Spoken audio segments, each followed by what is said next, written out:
This is potentially the series finale. We'll start up again in October, but we got a good show for. We got a lot of topics, a lot of things to discuss. So it should be a very fun, entertaining episode. But without further ado, why don't we just introduce you to everybody? First, word off the rip, fellow DSA member 313 JMO. How's it going, man? What's up, everybody, man? How y'all doing? And a very special guest, former YouTuber. Be sure to check him out. He's got great content. The Big Take. How's it going, man? What's up, Drew? What's up, everybody in the chat? Alrighty. So let's start off with what's the freshest in everyone's mind. We're gonna talk about the schedule release here in a minute. I've seen a lot of you guys on Twitter trying to talk to me about it. We'll discuss that here in a minute. But we're gonna talk about Michael Beasley to start things off. The Pistons signed him to a 1 year deal. He is serving currently a 5 game suspension for smoking marijuana. Personally, I don't think it's a big deal. You know, um, it's just kind of the point in time in everybody's life that it's going to be legal before too long federally. So I'm not really gonna judge him too much on this. But big take, what do you think about the Pistons adding Michael Beasley to their roster? I'm cool with it. To get a little bit deeper is always better. He can play the small forward, power forward position. Hopefully, he can stay off the weed. Not that I have a problem with it, but you know, he's got to stay healthy so he can remain playing. He's got a 5 game suspension already. You'd think making millions of dollars to play basketball would be enough for him to put it down, but it hasn't. So we'll see. I don't know. Yeah, that's the thing I was thinking. He's already a problem off the court, and with so much young talent on this team, I really don't want him to rub off on Sekou or any of the young fellas still trying to make it in the league. So I'm kind of on the fence about it, but the dude can ball. He can go get buckets. You there, JMO? Yeah, I'm here, man. What up, General G Berry? What up, CA3 Sports Talk? Are you there, or are you still on mute? He's on mute. He's on mute, man. What up, everybody in the chat? What up, Joey Kappas and Victor G and everybody else in the chat, man? Make sure you guys like the video. Uh, Michael Beasley. I don't like the move, honestly, because I seen Michael Beasley play for the Lakers last year, and he was a head case when he was playing for the Lakers. Punching Luke Walton, even if Luke Walton deserved it. Um, I mean, yeah, he definitely deserved to be punched and beat up because the way he was doing minutes, it was horrible over there. But but he's a bucket getter. That's what I call him. He can score, but he doesn't play defense and he doesn't shoot threes. And I feel like if you're gonna add a small forward, power forward, mainly like 75% power forward, play small forward if you're desperate. But power forward type guy, if you're gonna add a guy like that, it needs to be a 3-and-D type guy, a guy that plays some defense, a guy that can shoot the basketball from range. And he doesn't do either one. He's a ball stopper. And now you have him and Markieff Morris. I don't understand that. Now Thon Maker is really, you might as well just ship him out overseas somewhere. Like, I'm just saying, B-Ball Griad says Beasley presence creates more competition, but I think he's a long shot to make the rotation. This is the thing about Michael Beasley. He is offense. He can score on that. Like, he can score on people in today's game 1-on-1. I've seen him do it with the Lakers. No, he can score, and he can do it in spurts, like in bunches. And a lot of people can't score off the dribble like him, so I'm afraid he might get some time. But I don't like the move. I don't think we need him on this team, and I think his minutes could be used elsewhere with the rest of the players. And I like Markieff, but I don't know what the Pistons are thinking, but we'll see what happens. Personally, I don't know if you heard it, JMO, but I'm kind of on the fence about it. Like, I like it for depth purposes and stuff like that, but we have a lot of young talent that we're trying to build this team around, and creating people in the locker room like that who are already going to be suspended before the season already starts, it's sending a bad message to them. I want Sekou to have the right personnel, the right leaders around him, because he is going to be special. I don't know if you guys seen him in that rookie photo shoot, but he's out here throwing reverse windmill jams and like jumping out of the gym. This guy is going to be something special. And when you bring in someone that plays his position, who's been in the league for so long, he was the second pick right after Derrick Rose. This has been his problem his whole career is the off court issues because he can play basketball. He's not terrible, but he's Yeah, all but he's no defense kind of a guy. So I guess really the only time I'm going to see him play is if we're down 15, 20 points and we need someone who can go get buckets. yeah, I know you said that you're on the fence, and I get that. And but I think he's a guy that we don't need on the team. That's all I'm saying. And I don't know. I just don't know how he's gonna help us. And like everybody would have to get hurt in order for us to literally use him. I just that's what I'm saying. The Pistons just confusing me. Why would you bring another guy in and then this is this guy? It don't make any sense. Well, he was cheap. I mean, compared to out there, I mean, they were looking to make another splash, and it was really, I think, either him or I Carmelo. already know that Ed Casey is. Like I watched him with the Lakers. I watched every Lakers game I don't know. I'm not in the before he off. got kicked off the Lakers. Well, who knows if that was LeBron's decision to get someone who can actually handle themselves in the locker room because the guy is a distraction. I knew that team wasn't going to work for LA because they had too many off the court issues. We're gonna get to you in a bit. Taking 1 second. I just want to say this before we get to you. Uh, my thing is he's gonna be hungry for minutes, and if you don't give him minutes, he's gonna cause a problem. That's what he does. But Hmm. but Big Tay, man, what you think? Um. Well, like I already said, I think it's an okay signing. I'm not mad or upset about it. But the crazy thing is, we now have Blake Griffin, who was a number one pick, Derrick Rose, who was a number one pick, and Michael Beasley, who was a number two pick. So that's just kind of crazy to think about. We got a lot of talented players. Michael Beasley, he needs to get his head straight, and I hope, like you guys said, he doesn't rub off on our younger players because that would just be bad news. You know, the thing that keeps me in the positive about this signing is we didn't overpay for him. We gave him as little as money as possible. So if it doesn't work out, you can ship him, you can package him with somebody and get him off your team. So if it doesn't work out, we're really not going to lose anything. Well, Right. another good thing is the fact that he can score. Like Yeah. he can still do that. So there's no issue there. And I know we had a lot of players that couldn't score on the Pistons. Hmm. So literally, Luke is literally our second best offensive weapon right now. And I'm not saying that's a bad thing, but nobody else can score. It seemed like Well, this might just be a move to help take pressure off of Blake Griffin when our offense goes stale. Uh, I don't really want Beasley to be the guy in the fourth quarter taking the shots or anything like that. I don't think that's going to be his case here. Um, I don't think we're going to see him as often as people think we're going to be seeing him. I don't think he's going to play over Markeith. Definitely not going to play over Tony Snell. I really hope Sekou gets more minutes over him.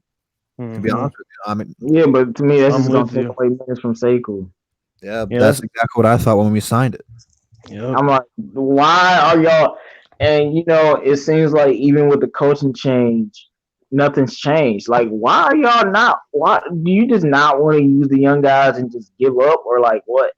Like, it's like they put every obstacle in place to not use their young players. It just doesn't make sense. Well, to contradict that, I guess this is going to bring competition to the offseason, to the preseason games, to all the practices to show that, hey, if you really want to play on this team, you're going to have to go out there and beat a guy who's been in the league for X amount of years, who's been established in the league for this long. So if Sekou goes out there and performs better than the Pistons thought he could be, it's going to be nothing but better because Sekou's going to get better over time. So if he can beat out Beasley Morris, which is not saying he can or can't, but it's going to be encouraging just to see that level of competition this offseason. Oh, I missed it. Hold on, go up. Yeah, man. I don't know. Yeah, I hope you're right, Randy. Randy says, "Look out for a blockbuster trade." Mark my word. I hope so, man. Because like, I don't know what the Pistons are doing, and this is not. I like Michael Beasley because, and I know you were saying you don't think that he'll be playing a lot of minutes, but I think he will because he can score. right. Like Blake, Luke, Reggie, D Rose. After that, the best pure spur on the team would be Beasley. Right. Well, in 2018, when he was on the Knicks, I remember a game against the Pistons. He dropped 35 on us. Yeah, man. Like I said, it was games with the Lakers where Beasley was balling. So, and I'm just thinking about it from that perspective because I know the way that Dwayne Casey goes. And I'm not really a Thon Maker advocate, but like, what was the point of getting him for Stanley Johnson? You know? Yeah, it's almost like he's useless now. Off thing, man. You know what I'm saying? At this point, it makes you feel like a trade is coming. Like some of these guys have got to move or something. Well, I think we have. But what's the trade? We trying to That's the thing. I'm not sure what it just makes me feel type of trade may be coming. I think we have like 16 or 17 people on the roster right now that are active, and come regular season, you're only allowed to have 13 active players on the roster. So obviously, some people are going to get sent back down to the G League, and some people are going to have to go, either buyout or trade. There's no ifs, and or buts about it. Joey Cava says he wants Donovan Mitchell. Okay. Shout out to everybody in the chat. Make sure you should have drafted Donovan Mitchell. Yeah, we should have drafted Donovan, but I really don't know about that because I don't think he would be half the player he is now if we draft. Right. Different situation. Like, you never know. Like what's happening to Luke Kennard? He only shooting 7 shots a game. Like that's a travesty, bro. Mm-hmm. Best 3-point shooter on the team, but Langston Galloway shot 100 more 3-pointers than you. How? It just don't make no sense. I think Donovan Mitchell right now he'll be something like he'll be averaging like 14 points a game for us, and we would like him, but he would have his star moments, but I just don't know if he would be the same player. Because going to Utah, we're talking about Utah, right? What superstars in Utah? Nobody. Meaning they have an amazing coaching staff and they breed players and they bring out your maximum potential. Well, you mentioned something on previous above the rim. You said that if you think Donovan Mitchell would have came here, he would not be the same Donovan Mitchell that we're seeing in Utah right now. I definitely feel that way, and I agree. Or if it would have took longer. That's a really good point. I feel like he would eventually been that player, but it would have been like year 4, when he had time to really develop it because that situation in Utah, the way that they groomed his game was special.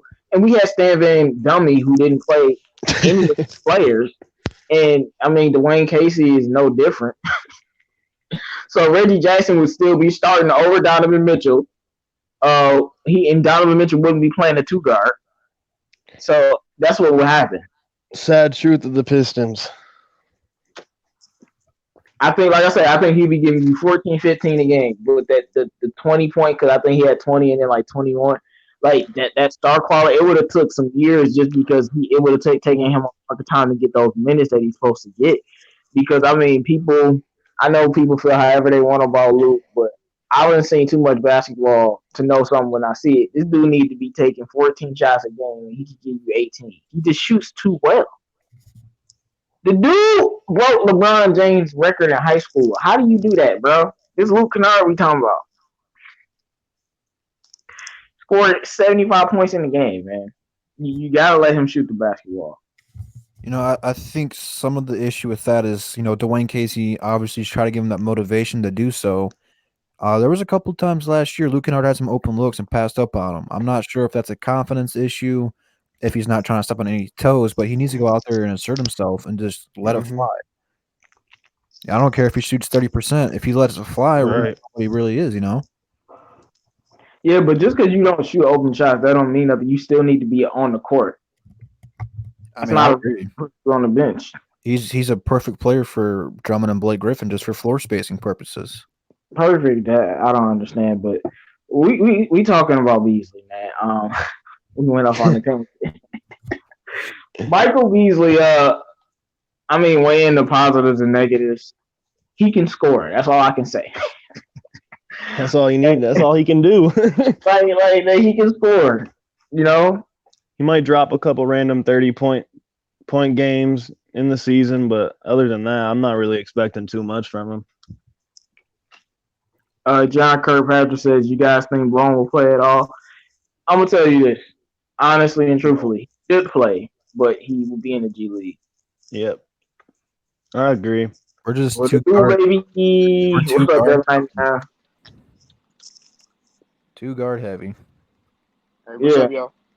We're kind of forward heavy now with the addition of Michael I Beasley. don't. We got Mr. CA3 Sports Talk in the building. Say what's up to the people, man. What's up, y'all?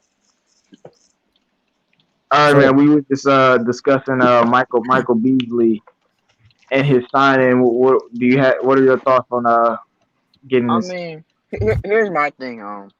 Like I'm like 50-50 on this move because I feel like because I think Michael Beasley has talent, like as a scorer. But my problem is just like how do you expect Sekou to like get any playing time like with him coming? Like I don't know how rotation is gonna be. Like it just doesn't make sense to me. But Michael Beasley can score. I mean, he has a lot of off the court issues, but I mean, I saw great flashes at New York, but that's about it. I mean, like I don't really like this move because I think it's kind of hindering Sekou's development a little bit. Well, Carl, I know you watched the Lakers last year, so you watched Michael Beasley last year play for them when he was balling those 2 games, though, didn't you? But my problem, yeah. See, like I think Michael Beasley will ball if you give him minutes. But the problem with Luke Walton, he's not smart enough to give him minutes. That's why he wasn't able to play more and give them more production. So And that's why he wanted to fight that Lou was the Walton problem. and tried to punch him. Although, I mean, Like we That's a big gotta problem. remember, Luke Michael Walton. Beasley got kicked off of the Lakers for trying to Hey. fight Walton because he wasn't getting Hey. in. I don't really blame him. No, I told people last year when Lonzo was a rookie, I don't know who was worse coach, Luke Walton or Stan Van Gundy. I'm like, I couldn't tell you.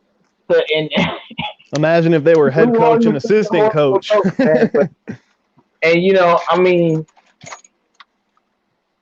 I understand your Sekou point, man. I still think Sekou. I think for the Pistons, they didn't know what Sekou was, and maybe they might be more leaning to him being the small forward instead of the power forward, which he should be in the first place. But because that's what he looks like, and when Drew was talking about his athletic windmill dunks, well, I already told y'all Sekou. One of his special qualities is he's already in the upper echelon in terms of athleticism. And he's only going to get more athletic because he's 18 years old. So he's going to be an athletic freak in a few years, and it's going to be nice to watch. But I would love to see him get some playing time because he has the skills, and I know he can at least shoot that 34%. You know what I'm saying? the thing I want to see from Sekou is get some minutes with Derrick Rose and just watch him run in transition because you can't stop Derrick Rose attacking the basket, and then you have this guy you don't know who he is, who is freakishly athletic. There's going to be some alley oops, some posters, some freakishly athletic layups by Derrick Rose.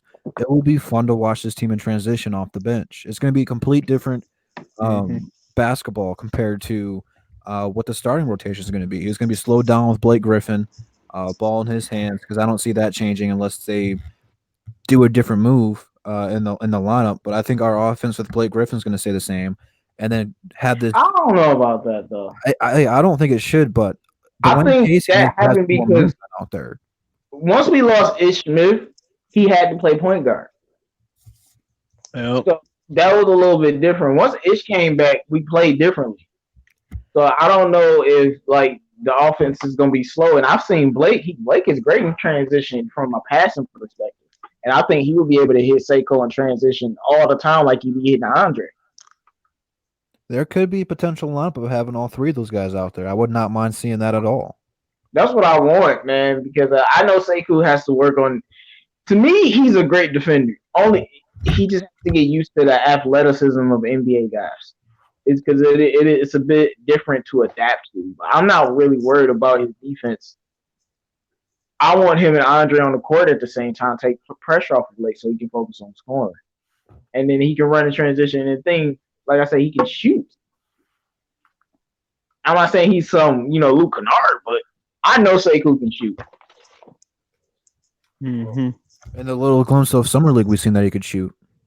Yeah, Yeah. so Devin99 says, and I'm gonna throw this question to you, Big Tate. What about Svi? It's time to trade some of these guys. I want Svi and Sekou playing. What do you think about that? I definitely want Svi to get some minutes. He's probably our second best shooter on the team next to Luke Kennard. So I think he needs to get out there and play some minutes. I do think a trade is coming just because, like Drew said, I think it's 17 guys on our roster. So we'll see. I sadly don't think Sekou's going to get many minutes, though, this year after that Michael Beasley pickup. What about you, Mr. CA3 Sports Talk? Yeah, we got to get rid of those people like Lance Galloway. They need to go. Like, we need more room on the team, and we need those younger guys to get out there instead of Lason Galloway, who just taking those young guys minutes. And so yeah, so trades definitely need to happen. I want Speed out there because I saw great flashes of him in the summer league with the passing and the shooting. I just saw great flashes that I'm just, and it just made me upset that the Pistons wouldn't use him. So, is everybody? Do y'all think like Beasley coming there is gonna prevent Svi and Sekou from playing now? I mean, I think this is going to hurt more Sekou than it is Mihailuk because Mihailuk can play 1 through 3. Sekou is going to be 3 to 5, and that's relatively uh, kind of what they played Beasley at. Not so much the center position, but he played 3 and 4. I think that's going to hurt Sekou more than it is Mihailuk. But how? Okay. But I'm thinking, how could it not hurt Tony Snell and Marquise Morris? Because like I'm still. I mean, I don't. I know it's a big selection of Pistons fans, and I'm saying it with this voice that want Tony Snell to start. Uh, but I mean, like a lot of people want him to start. They think he's the guy. So I watched him play for a long time, but I would rather have Sekou out there. But you know, maybe something happens where you was talking about camp and it's gonna get exciting. Maybe Sekou turns it up in camp when they go training. He gets that starting spot, and now Tony Snell isn't playing. But at the end of the day, I want Tony Snell playing over Michael Beasley, and it would be logical to think that Beasley would take his minutes away, but I was just thinking about, Sekou can shoot, Beasley can't. So if Sekou can really shoot and that's translating, he's gonna be getting those minutes. I think this is going to be based off of matchups, man. I think for defensive Yeah. purposes, we'll have Snell. You can put Markeith guard the 3. He's not really a 3. He can play the 4, but he can guard the 3. And then when you have the offensive advantage, you could put Beasley out there and let him go to work and get 15, 20 points, whatever he needs for the night, and call it a day. I just think this is a good depth move. I don't think that we're going to have like a true solid rotation. I think all these forwards and guards are interchangeable depending all off of matchups. I don't think we're going to have a consistent starting lineup. I think our starting lineup's going to change. That's my point. I don't disagree with nothing you're saying, but to me, that's not good to have. Basically, what you're saying, it's gonna be 12 guys. Basically, that's too many. The only thing that's going to hurt from that is chemistry. If you keep changing the lineup all the time, guys aren't going to know how the other person plays off the ball. So, Blake will have it post up, and he's going to be used to Tony Snell cutting to the hoop, and you got Beasley out there who's at the 3-point line. It's just going to affect chemistry. That's the only problem with it. But, this is a good problem to have. Last year we weren't going to even think about having this problem. It was we need to get this guy off the team because he's so bad. Now you're thinking about like who's going to make the team because no matter if they're good or great, they bring something to this team. Beasley might not be the best, most talented player, but he brings points to this team, and it's something off the court he brings to the team too. But we can't talk about that for PG reasons. Yeah, but the thing with me is it is a problem because if you look at a team like Denver, they could go 13 deep. But why isn't it a problem in Denver? Because of the system, because everybody knows their role, and because they have a floor general, whether it's coming from a center position or a point guard position. A great point guard could solve all of this, and to me, with our team, man, honestly, man, we look like the Lakers from last year. That's how I'm starting. Like it's just like we throwing together all of these guys, and we gonna shun the young guys, just like the Lakers did last year, and you gonna bring in all of these head cases, regardless of all of that. Though, from a basketball perspective, I'm just thinking about if we have 12 guys, they all need to buy into the system, and they all need to be a team and play as a cohesive unit, and that's what I'm concerned with, and that's why it's a problem. Well, I don't think Beasley would have came here if Dwayne Casey didn't sit down with him and tell him his role. There's no way this should be a problem. I mean, you're gonna have to worry about it because of the off court stuff, but you know, he's already serving a 5-game suspension. You don't want to have that kind of problem, negativity with so many young talent. So I think that they sat down with him and said, if you keep this up, you're gonna be playing in China again.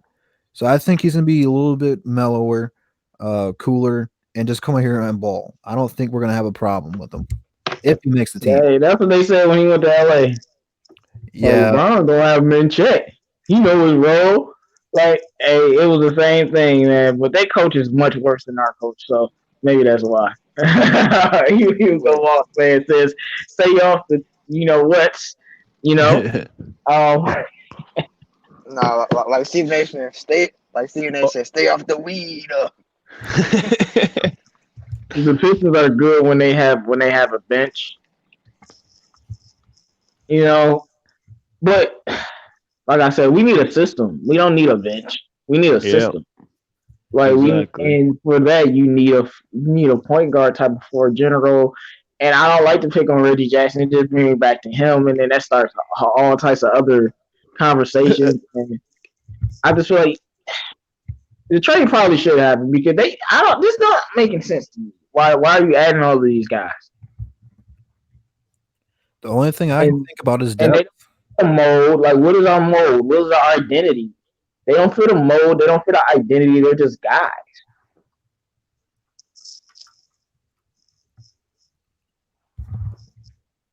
Let's see. There was a comment I wanted to highlight, but I lost it. Sorry. Because I thought you were about to say something. Faygo says, how much of an impact will Derrick Rose make? Derrick Rose will make as much of an impact as he's given a chance to. When he plays, he's going to be huge, man. Derrick Rose going to be balling. I already know. I'm not worried about D Rose. 6 man of the year. We just got to keep him healthy, man. I told you I want Derrick Rose starting, and y'all think I'm crazy, but I'm right. He needs to be starting. That's just asking him to get hurt. Man, look, you start him, but you don't overplay him. That's the thing. Okay. Just start the 6 minutes of the game. I don't want to. You start him and then you close him. I would love to see that. It doesn't matter. Start him for 6 minutes, bring in Reggie, keep Reggie out there for that quarter and most of the second quarter, play him at the, middle of the third and then the end of the fourth. Like, this is what you do. Yeah. I agree with you on that. That's actually a good point. It doesn't matter if you start or bench him. You just have to manage his minutes, man. If you don't manage his minutes, you're going to have a problem. That's the same thing you did with Blake Griffin. And I think the Pistons have learned from that because that ran down Blake Griffin and gave you a 0% chance in the playoffs. They're gonna do a good job managing both Blake and D Rose's minutes because now you brought in these guys who can help out at the 3, at the 4, and then you brought in young guys throughout the last few years who can play the 1. So when you give Blake Griffin and D Rose load management games, rest games, or just sit them down on the bench during the game, you brought in some guys that are proven and some guys who are fighting to get some minutes that aren't proven. And I think it's a good mix. You got a good mix of veterans who've been in the league for a long time, a lot of young talent that we haven't seen too much of in actual NBA games, but we've seen them in G League games, we've seen them in Summer League games. It's time to get this mix going and seeing what these young guys can actually do. Yeah, and considering that we're either we're gonna trade Reggie or he's gonna play out his contract, it will be a nice little transition phase to just transition him out of the team a little bit. But I mean, I know D Rose is not gonna start. We all know, but he should start if you want to give yourself the best chance to win. That's all. And then you have Reggie Jackson with a shooter that he can work with like Svi coming off the bench. Bruce Brown can play in the backcourt with Reggie. He's done it before, coming off the bench. And our team could be so great from a men's perspective because you could literally sit three guys and replace them with three new guys. So you could sit Blake, D Rose, and Luke, and then bring out see Bruce Brown and Reggie. Well, and then trade, and then you throw Markieff Morris out there. Like you can literally change up very easily, and players would get a lot of rest. Well, and the thing is, I could care less. If Reggie starts whining and fussing, for all I care, we can ship him out. But I think Reggie, if he has to come off the bench, he's going to put up a big fuss. I mean, remember in OKC when he was mad that Russell Westbrook was starting over him. So I think that'll cause problems in the locker room if D Rose does get put in the starting point guard position. To me, it doesn't matter who starts the games. It's about who's going to finish the game.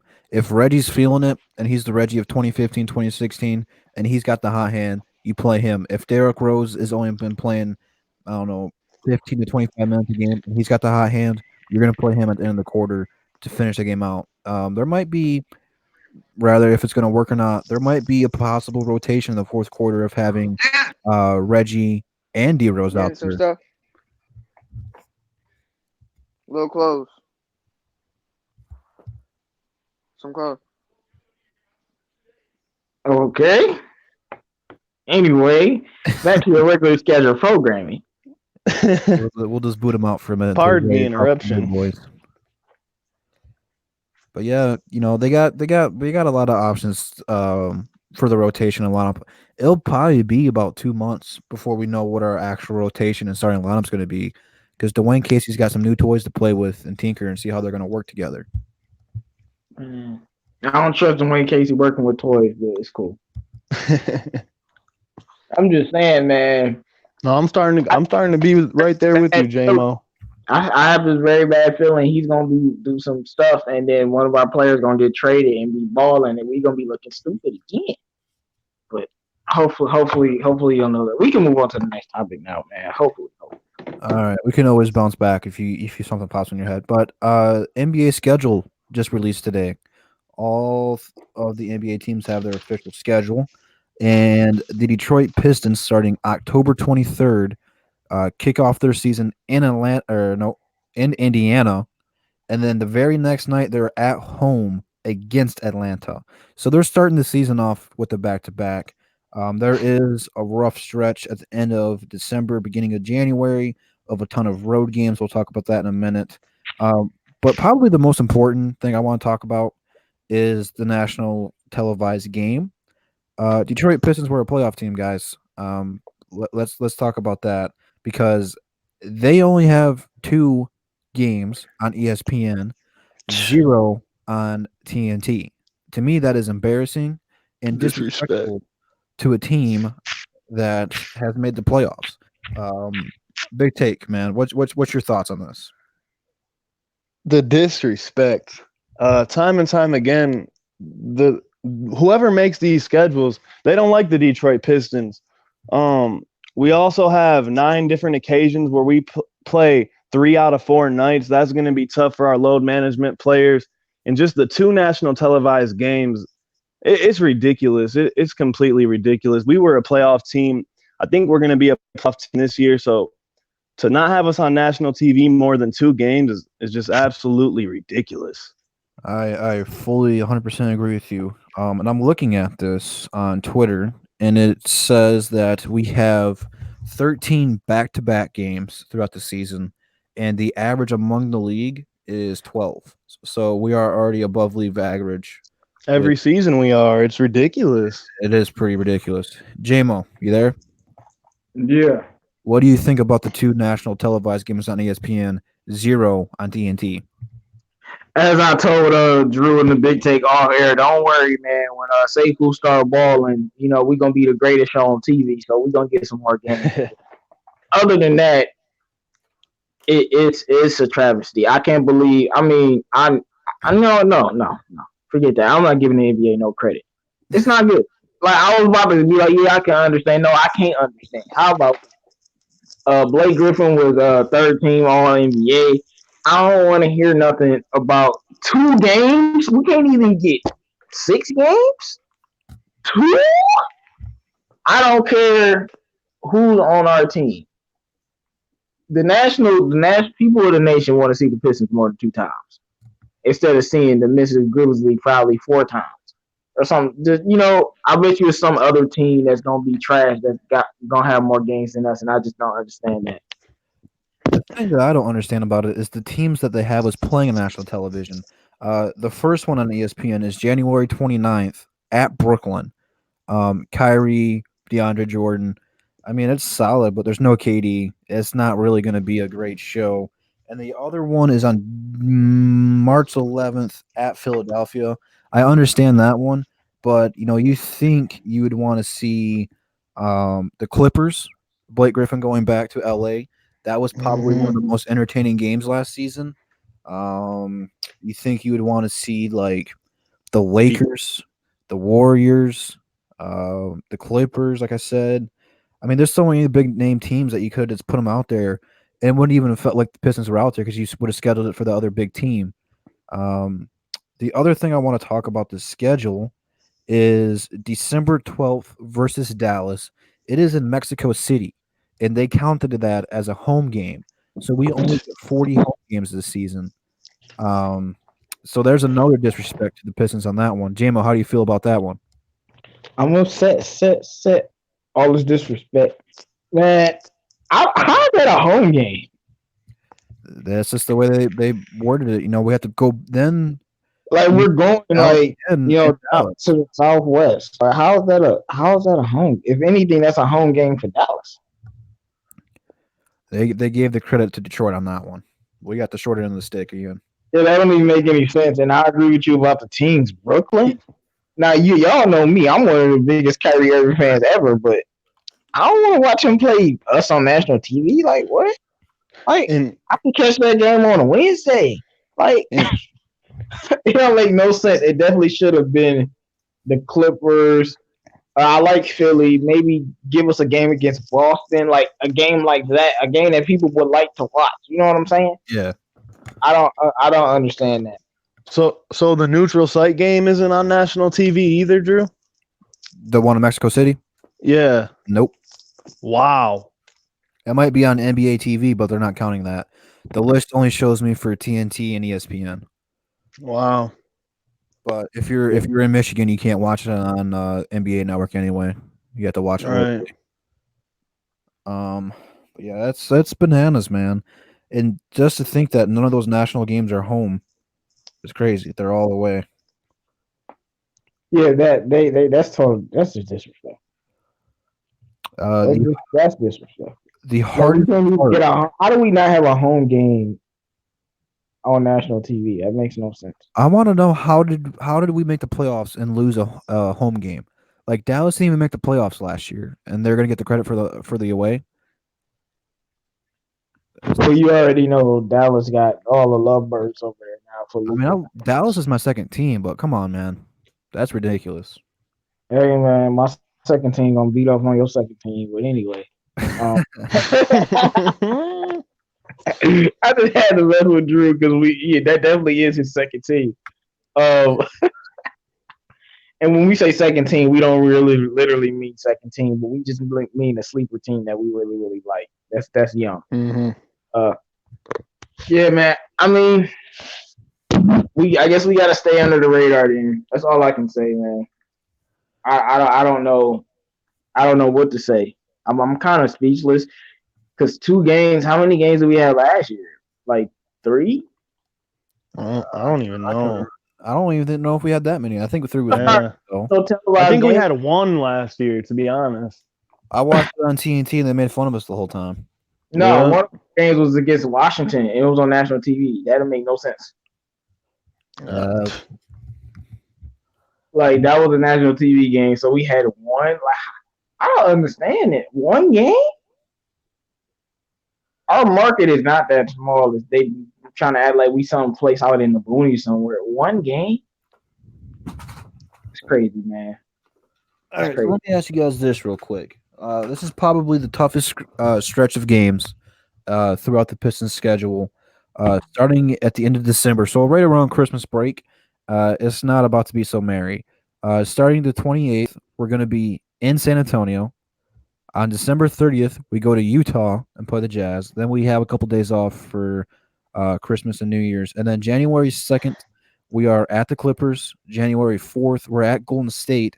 And then January 5th, of back to back, we have to play the Lakers. And then January 7th, we're at Cleveland. That is a lot of road games, a lot of traveling in a short amount of time. And to play Golden State and then the Lakers off the back to back, we are about to get smacked those two games. Um, so big take, man. What's your thought on that stretch of games, man? How much do you think we can win, if any? How many games did you say that stretch was exactly? 1, 2, 3, 4, 5, 6 games. I mean, I think we're gonna struggle. I think that's gonna be our probably our worst week of the season, really. I think, or couple weeks, but I think we can win maybe 2 or 3 of those games. The back-to-backs we're definitely gonna get smacked, like you said, Drew. And yeah, that's definitely a rough patch in the schedule. I'd be surprised if we win more than two or 3 of those games. Jamo, what's your thoughts on that, man? As I said off air, man, we gonna beat San Antonio. I'm gonna actually change my mind because I forgot who we were playing. We gonna beat Golden State. And I think that's it. Utah on the road, nope. We never beat Utah, no matter what. No, we don't. So who else? Who else was it? The Clippers? Let's see. We got San Antonio, Utah, the Clippers. Yeah, no. Fat L. Fat L. And then the Lakers off of back to back after we beat the Warriors. No, no chance. Then we get a game in Cleveland afterwards. Cleveland will definitely win that. So I'll go 3 for 6 because we always beat Golden State. So and they're not gonna have Clay. I think we can beat them. It's possible. It's still going to be a tough one to play in that arena, regardless. It's not going to be easy. Mm-hmm. Hey man, like I said, we beat them when they went 73-9. So we do always beat the Warriors. It's just going to depend on how tight. We beat them last year too. So with KD, so they're going to be coming off a loss to the Clippers, so they might be a little bit beat up. And Blake Griffin's going to want to play hard for that one. Mm-hmm. So but no, we got a 2-day break. You have a day off. You don't have to. You said 2 days, man. You said January. January 2nd is the Clippers game. Then you have January 3rd off. And then January 4th, you're at Golden State. And then January 5th, you're at the Lakers. So that's 3 games. I still think we can beat the Warriors. I mean, I think with plenty of rest we can because they're not big. We could bully them. Like, I'm more afraid of the Lakers on a back-to-back. Like, oh, that's a nightmare. That's a blowout. Like, we better hope that's a load management game. Or something. The Clippers, I think that game would be entertaining, but I feel like Kawhi going to eventually start guarding Blake. That's not going to be fun. And Patrick Beverly, you might as well throw away Luke Kennard and Reggie. Paul George is just going to be Paul George. I don't know what he's going to do. Who knows? George Paul. Right, George Paul, as I call him. But as I said, Kawhi going to form him back into Paul George. All right, what do you think about it? Hold on. Last month of the season, April 1st, and the last game is on April 14th. We only have 2 home games in this stretch of let's see, how many do we got? We got 1, 2, 3, 4, 5, 6, 7, 8 games that month. We only have 2 home games. April 1st, we're at Brooklyn. That's going to be a tough one. April 3rd, we're at Miami. And then we go on a road trip. We go April 5th, we're at Minnesota. April 7th, Atlanta. April 9th, at Miami. April 11th, at Dallas. And then we come home to play Boston on April 13th. And then we close the season out on a back-to-back at New York. It's not like any of these teams, with the exception of Brooklyn and Boston, those guys are going to probably be in the playoff picture. And you're right in the same race that we are fighting for position. Do you guys think we can make a push during this stretch of games to increase our playoff seed, or is this stretch of games going to hurt us? Go ahead, JMO. I wouldn't say we'll make a push, but I don't think the games will hurt us either. I think that's just an area we go a little like one game above 500 in because Brooklyn and Boston could be losses, but I don't think we're gonna beat Miami twice. And then I know first we'll beat the Knicks, and then Dallas will be a toss-up game that we'll have to win. So that's what I think we're going to stretch. But I don't think that's a stretch where we go 7-0, 8-0. Boston late in the season, no way. Yeah. But it depends on how good Boston is. Man, I told you, I'm not. I don't believe in them like most people do. But Brooklyn, I mean, it's Brooklyn, so we'll see what happens with that. So I think it will be tough. It won't be easy because I don't think Miami is just gonna be out the playoffs like that. I think they're gonna be like ninth seed, eighth seed, fighting for their spot. So I don't think that's gonna be easy. What's your take on this big take? No pun intended. I do think it's going to be our best chance to make a playoff push to make our seed higher. Do I think we will? I'm not so sure. I'm kind of with JMO. I think we'll go about 500 through that. Those games against Miami and teams like that are going to be key because we're going to be battling, I believe, with those teams for the 6, 7, and 8 seeds. Should be an interesting stretch. What do you guys think about starting and finishing the season on back-to-backs? Because like I said, we got 13 back-to-back games throughout the season, and the league average is 12. I know Big Take touched on it, but JMO, I don't think we got your opinion on that. What do you think about the Pistons having to play more back-to-back games than the rest of the league? I'm not really that much ups and downs about it. It's one more game. I don't like ending the season on a back to back though. That's trash. But even though it's New York, so that's kind of like a vacation. But it is what it is. I'm not up and on about it like that. Evil Kyrie says, shout out to Evil Kyrie. I have no doubt we make the playoffs, barring no crazy Blake injury.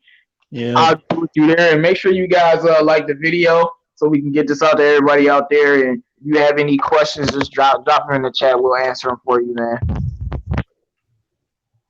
Will the Warriors win another championship? No. Not for the next 2 years.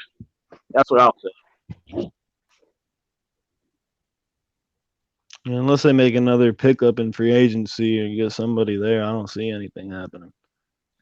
Okay, we got B-ball. That is a tough stretch of games. But I'm not afraid of the 76ers. I just never am. Wow. I'm not bought on that one either. No, I'm just talking about like the last few years with Embiid because we always be splitting with them. I'm not that terrified of them like that or nothing like that. Like y'all want the smoke, Blake will give you another 50 piece, and Embiid he'll dunk on you again. You want the smoke, you can get the smoke. But and they got Ben Simmons. Come on, Bruce Brown can guard Ben Simmons, and that's pitiful. He really can too. I'm sorry, man. Cause like I know I said it, but like when I said, I'm like that's 100% facts, man. I'm not afraid of them, and they don't have JJ Redick or Jimmy Butler anymore. I don't think people understand how that's going to affect their team. Not having Jimmy Butler, he was the guy that y'all needed to take you over the top. Mm-hmm. But anyway, Nathan wants to know for 50 wins. What do you think, Big Take? I don't think we're going to get quite 50 wins just because after seeing the schedule and how many back-to-backs we have, I think it's going to be more like 45, but 50 is kind of close. I think the realistic goal here should be about 47, 48. That should be good enough to get you 6th seed, which should be your goal. If anything above that, it's an overachievement in my opinion. I have us at 45 wins, so I don't think if we getting 50, I'll tell you this. 2 things are happening. Luke Kennard is starting and faygo starting. Other than that, we can't get to 50 without my boy Luke and my boy Seiko getting minutes. And I'm assuming that Seiko is playing well and not a fish out of water. If he's a fish out of water, he's a fish out of water. We understand that, but I don't see that happening in the slightest. But Evil Kyrie says Ben Simmons always kills us. Does he really? I remember Blake destroying him plenty of times, but you know, Kills us with those layups. yeah, he does. Because don't like play no defense. Guess what? Guess what? We gonna put Markeith on him. Mm-hmm. Yeah, he don't want that. Put Tony Snell on him. Clap time. Say nah. But you know, it's cool. It's cool. Muhammad said you should be who gonna defend Al Horford, Embiid, Simmons. They got height and length on us. I'm gonna respond your question with a question. Who gonna defend Kennard and Blake and D Rose? Because they don't have a bench, and that's why I think we can beat them. They don't have a bench at all. So once Josh Richardson and Joel Embiid sit down, because they'll probably have one of the stars on the court. Once they sit down, Al Horford. What you mean? Who gonna guard Al Horford? Like, who cares? Put Andre on him or something. And a lot of people think Al Horford and Embiid gonna be starting together. I don't see that happening. If I was the Sixers, I would use Horford off the bench just to make the bench deeper. Exactly. Like, you can't start both of them. Like, you can't. Like I think if they do, they'll start playing bad and they'll bench Horford. I don't think that's gonna happen. But I'm not saying it's gonna be a cakewalk or anything. But Pistons have beaten up on them. So you know, like I said, Luke Kennard over under 15 points per game. It depends on how many minutes he playing. If he playing over 25 minutes, 15 points a game. I predicted him to have over 13 last season, and I think he had about 8 or 9. I think I'll have to fact check myself, but he had 8.9 and 9 points. But them playoff numbers, though. Them playoff numbers. And towards the end of the season when Blake got hurt. Yeah, after the All-Star break, he was great. E-Dog wants to know, what team do we think will hit the reset button after next season? Portland. I'm only reason I'm going to disagree is because the contract they just gave Lillard. Well, you know what? Wait. No, you know what, Big Tate? Yeah. I'm playing devil's advocate. Yeah, it's going to be Portland. We're going to pay Damian Lillard from them. We're going to send them Luke. We're going to send them some more people. We're going to get Lillard and McCollum, y'all. Hey. That one. I think Houston myself would be the guy who hits the reset button if it doesn't work between Harden and Westbrook. Which team's going to hit the reset button? I think it's going to be a team along the lines of – I'm thinking more along the lines of a team like somebody like Miami, because I don't think they're going to be good. And Jimmy Butler's going to get all those numbers. And I feel like for like the next 3 years, Jimmy Butler is going to be on a bad team putting up numbers. And I like this bucket. Yeah. More that I think about it, I actually think the Spurs might hit the reset button too if they're not in that playoff picture by the trade deadline. They've talked about moving Aldridge and DeRozan already. Man, I don't want DeRozan. I know some Pistons fans want him. No. Well, I don't want DeRozan if we got to give up Luke. Yeah, right. No, exactly. If we can give up some Langston Galloways and some expiring contracts, then I'm all for it. I don't want DeRozan for Langston Galloway. I would. I don't know what's wrong. Personally. Melvin Drew said, Jay Moore, they definitely both playing Horford and Embiid. Why wouldn't they? Because Horford can go in and out, and so can Embiid. But you forgot, you have a center named Ben Simmons. We got to show Melvin some love since his name's Drew as well. Right. Ben Simmons is a center playing point guard. I'm sorry to tell y'all. Until he learn how to shoot, that's what I'm going to start calling him. So, when you have Ben Simmons, it's like having two centers on the court because he can't shoot. We already seen this in the playoffs. That's why you can't have Horford also clogging up the paint or Horford being on. You cannot have Al Horford on the outside on the wing like some Chris Bosh or some Kevin Love on the LeBron James super team. it's not going to work for him being a spot up shooter. And like I said, you had Ben Simmons too. He's the reason why you got 3'6" guys or taller. They can't all play together. Like there's no way. I call Simmons the off-brand Magic Johnson. Man, he don't even It's not deserve to be magical. mentioned with Magic at Yeah. all. Yeah, it's kind of disrespectful towards Magic. Like I told people, Ben Simmons is Blake Griffin who can pass better, a little bit less athletic, bro. That's what I told you. And can't shoot. That's what he is. Right. That's what I'm talking about. Original Blake Griffin. Can't shoot. He's original Blake Griffin, instead he a little bit athletic, and he traded the Blake's athleticism for his passing abilities. And that's what he is. It's dead. I'm dead serious. Say he not that. That's exactly what he is. Because Ricky Blake could dribble too. He just didn't have to because he's dunking on everybody. Uh-huh. So, man, Ricky Blake was a whew. I can't believe he evolved this game like he has. But we can move on to the next topic, man. You had some of us topic source, didn't you, JMO? You didn't have the other ones? Okay, we were talking about this earlier. I'm gonna read this comment first. All these beautiful things that you guys say, but let's just bring up one point. Dwayne Casey. What do you mean by that? Elaborate. Hey man, Dwayne Casey. I'm not as high as him on everybody else, but it is what it is. But so guys, I wanted to talk to everybody in the chat, talk to everybody on the panel who are above the rim.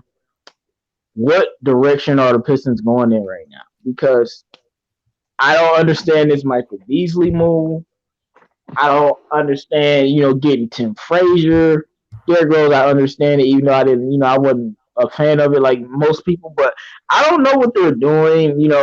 Some people might think they're doing a trade, but I'm wondering what's the direction of the basketball team? What are you trying to do? I don't know. They're just trying to get better. I don't know. They're just trying to add players. Or are you trying to have Blake and develop your young guys? Or are you trying to get rid of the young guys? What I don't know. What's the direction of this team? Because I guess go ahead and finish the question. What?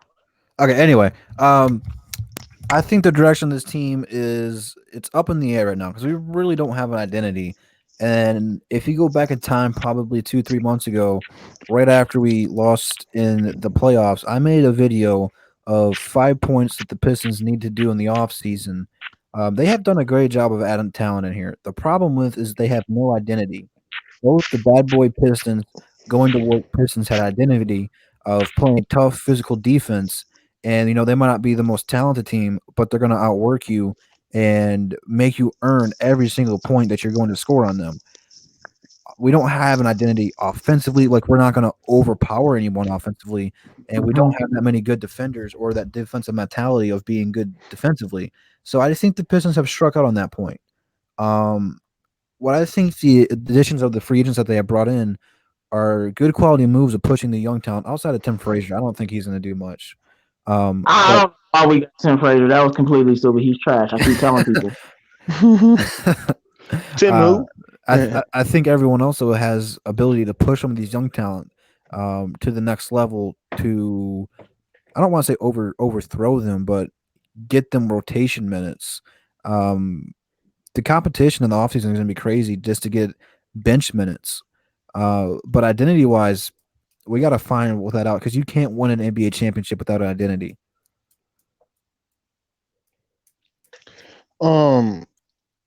Ed Stefanski says he wants to build around Blake and Andre and win now.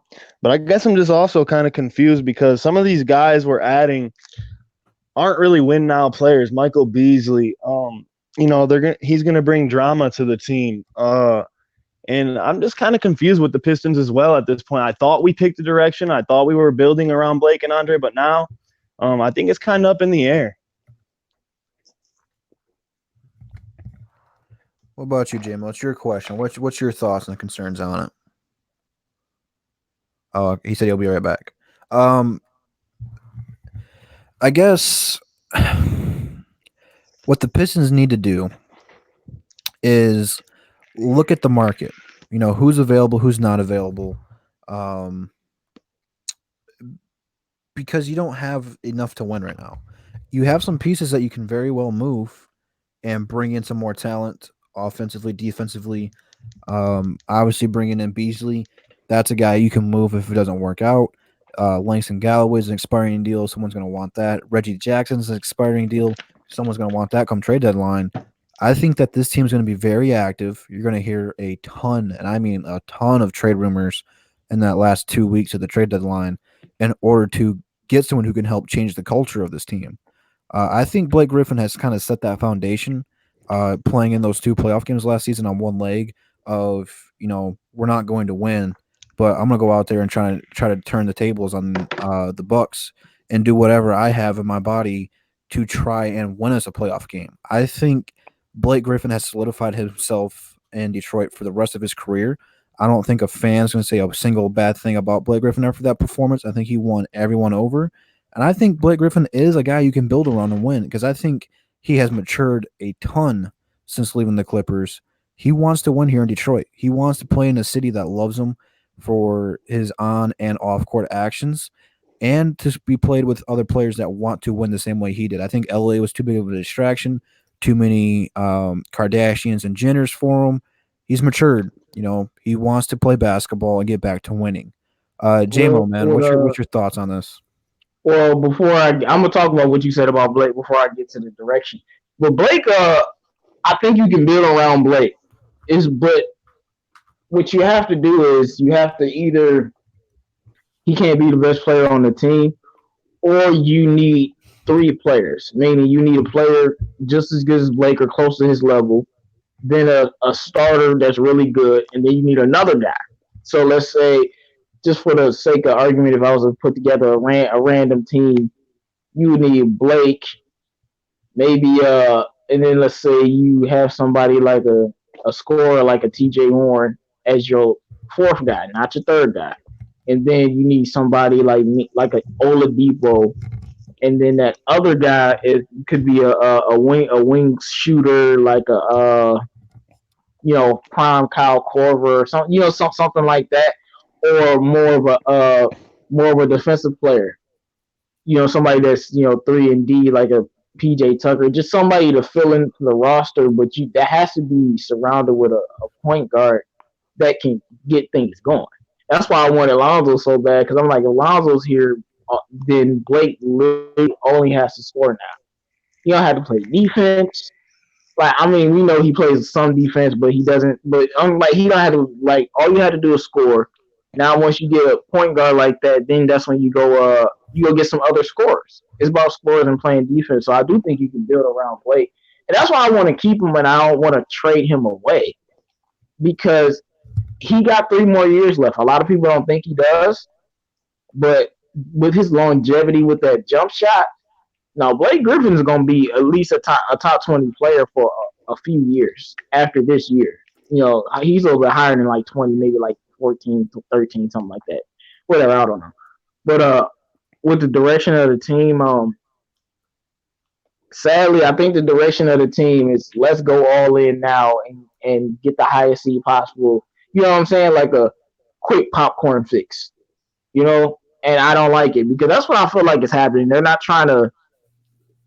It would be best. I think the Pistons would be the most successful if you use the young guys along with Blake Griffin and the veterans in unison, like great teams do, from the Bucks to the Nuggets to some even like Portland. You wouldn't think Portland does that, but they do it. And instead, they're just trying to get this popcorn fix. Let's get all of these players and all of these benches and all of these scorers, and let's try to reach a fifth seed and then get knocked out in the first round. That's what I think the direction of the team is right now, because that's what all these moves are telling me. None of these moves are about building anything. I think the Pistons want to sell tickets too. I think that's part of what we're doing. I think we're trying to sell tickets. Yeah. See, I don't like that. I don't like that either, but that's what it seems to be. I don't like what I think they're doing right now, because when they got D Rose, I was like, that's the one to put people in the seats right there. Well, I was like, okay, but I didn't really want D Rose. I would have rather Steph Curry. I would rather a shooter, but I'm like, it's D Rose, cool. Then they got Michael Beasley and Tim Frazier. I'm like, what are you doing? And then they got Christian Wood. I'm like, oh yeah, that's a good move. I don't. And then they got Markeith. I'm like, okay, that's a good move. It just no direction of the team at all. And I don't know what they're doing right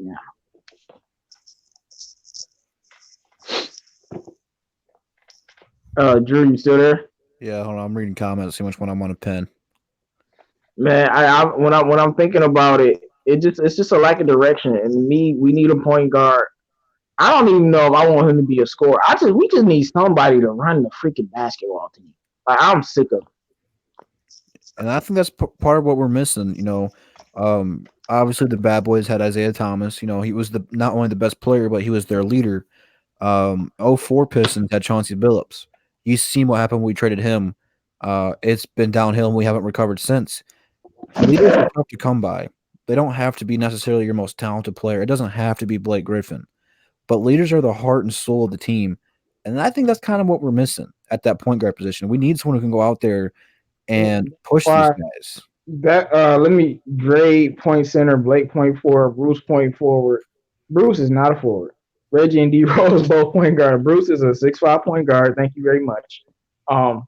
Let's not do that. I was gonna say that's why I want Svi.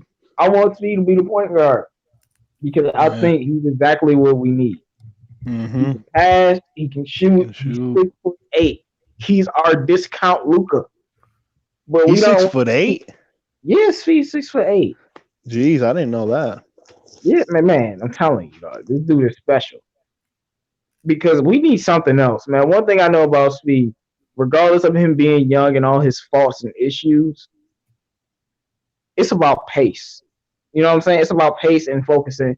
And I know Speed, if he was playing point guard, he could run our team. I'm not saying he could win a game for us or put pressure on, in crunch time like some of the other elite guards do, like a D Rose, Reggie at times, other guards. You know what I'm saying? But he can run the team like Ish did, but it'd be better because he's 6'8" and can shoot, and he can play three positions. So sometimes Blake can get his point forward going, and Luke Kennard can get his stuff. But that's what I would rather, because other than that, you should have drafted a point guard or a guard like a Kevin Porter Jr. or something.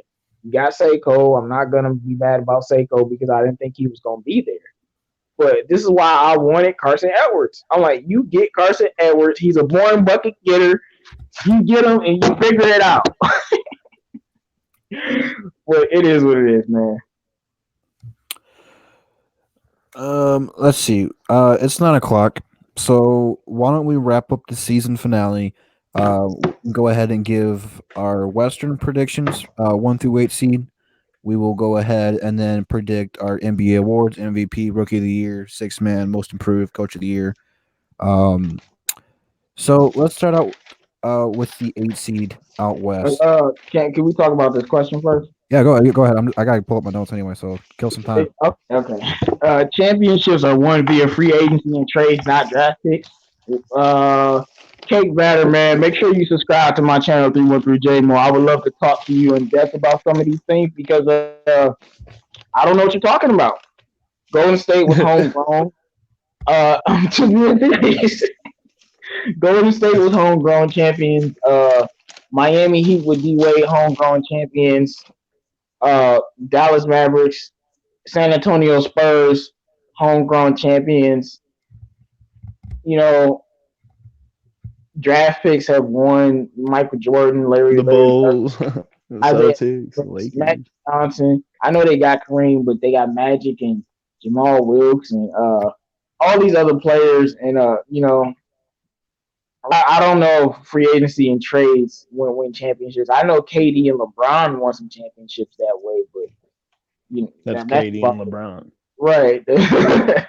I think you win championships by drafting the right players. Like OKC's supposed to have 2 rings, but they traded away their championship. Well, they let KD go, but they traded away Harden. So he traded for Shaq. Yeah, but they won because of D-Wade, though. D-Wade was MVP that year. Yeah. Cleveland had to re-sign LeBron, but LeBron was a free agent, though.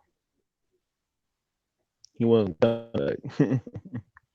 Yeah, but Kobe was a trade. Okay. Kobe was drafted by the Lakers, though. No, he was drafted No, he was drafted by the Charlotte. Hornets. Yeah. Well, he was traded to the Lakers instantly though. So Yeah, they didn't. Yeah, right. They, anyway, you know how they I do get it. what They you're saying. say, just like what's his name, Jackson Hayes was drafted by the Hawks, but he went to the Pelicans. He's really drafted by the Pelicans. But that's something to dwell on. But go ahead, Drew. All right. So we are going to move on to the Western Conference, give you the 1 through 8 seed, starting 8, working our way up. I believe the last above the rim on my channel, we did the East. So if you guys want to check that out, be sure to go back in time and watch that. Oh Um, man. there was some very questionable draft picks. I guess not draft picks, but rankings there. And the West is a little bit crazy. I wish we would have had more people in the I almost at the party like it's Xbox or PlayStation. This is going to be hard. I have crossed out, erased, Oh yeah. removed some teams around. The West is going to be crazy this year. Yeah, So see, I'm now gonna I go, gotta get my notes together. This is about to be crazy, I, man. I think I know how JMO list is going to go. I'm very curious to find out. So JMO, I'm putting you on the spot. Who is your 8 seed? No. Who's my eighth seed? Who is your 8 seed? The Warriors. Ooh. Woo, man, you ain't gonna like my list. We'll see how the chat goes. Go crazy. How about you, Big Take? I got the Spurs coming in at number 8 as long as they can keep DeRozan and Aldrich and they don't trade their team away. I think the Spurs will get that 8 seed. Hey, JMO, are you writing this down so you can keep track of it like you did last time? Give me 1 second, y'all. Let me see. I myself am taking San Antonio as the 8 seed. They are Okay. New England Patriots of the NBA. Just when it seems like they're going to be out, they always make a push and somehow sneak in there. I want to say they haven't gone below 500 in almost 20 plus years. Like that's Red Wing territory. They are probably one of the most underrated franchises of all time. If they were in the bigger market, man. Like, you don't see my list. I don't think they're making the playoffs. So I have the Warriors in the AC. Drew, let me write this down. Drew, you have the Spurs. Mm-hmm. And Big Take, you have the Spurs too, right? Yep, correct. Okay. Yeah, I got the Warriors. I got the State. We'll keep going in this pattern. So, JMO, who is your 7th seed? My 7th seed is the Pelicans. That's the tough one for me, man, because they're unproven. We just don't know how good they're going to be. I want to see them in the playoffs because, man, I have a feeling if they stink, they're going to be fun to watch. Yeah, but see, I don't think people realize how good they're going to be. I'll put it like this. So you understand my philosophy. The Lakers won, 22 games before they drafted Lonzo and Kuzma? Drafted them, won 35 games. Lonzo and Ingram missed a lot of games. Last year, we saw what happened to the Lakers when Lonzo got hurt. So then you put Ingram and Lonzo and Josh Hart with Drew Holiday, Zion Williamson, Jackson Hayes, Jahlil Okafor, J.J. Redick, Derrick Favors.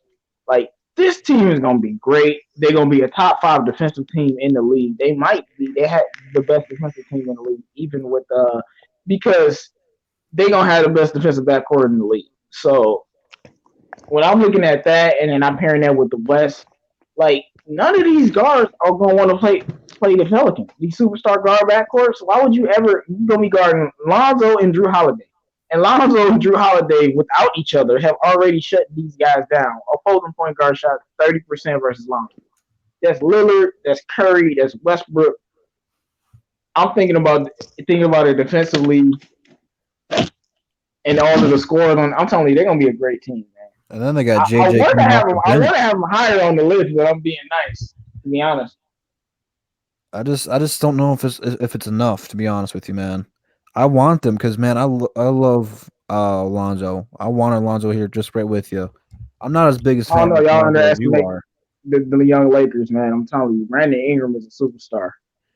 I'm pulling for Zion too because a lot of people like the jokes. Yeah, I'm not as high on Zion as most people, but I mean, he's there.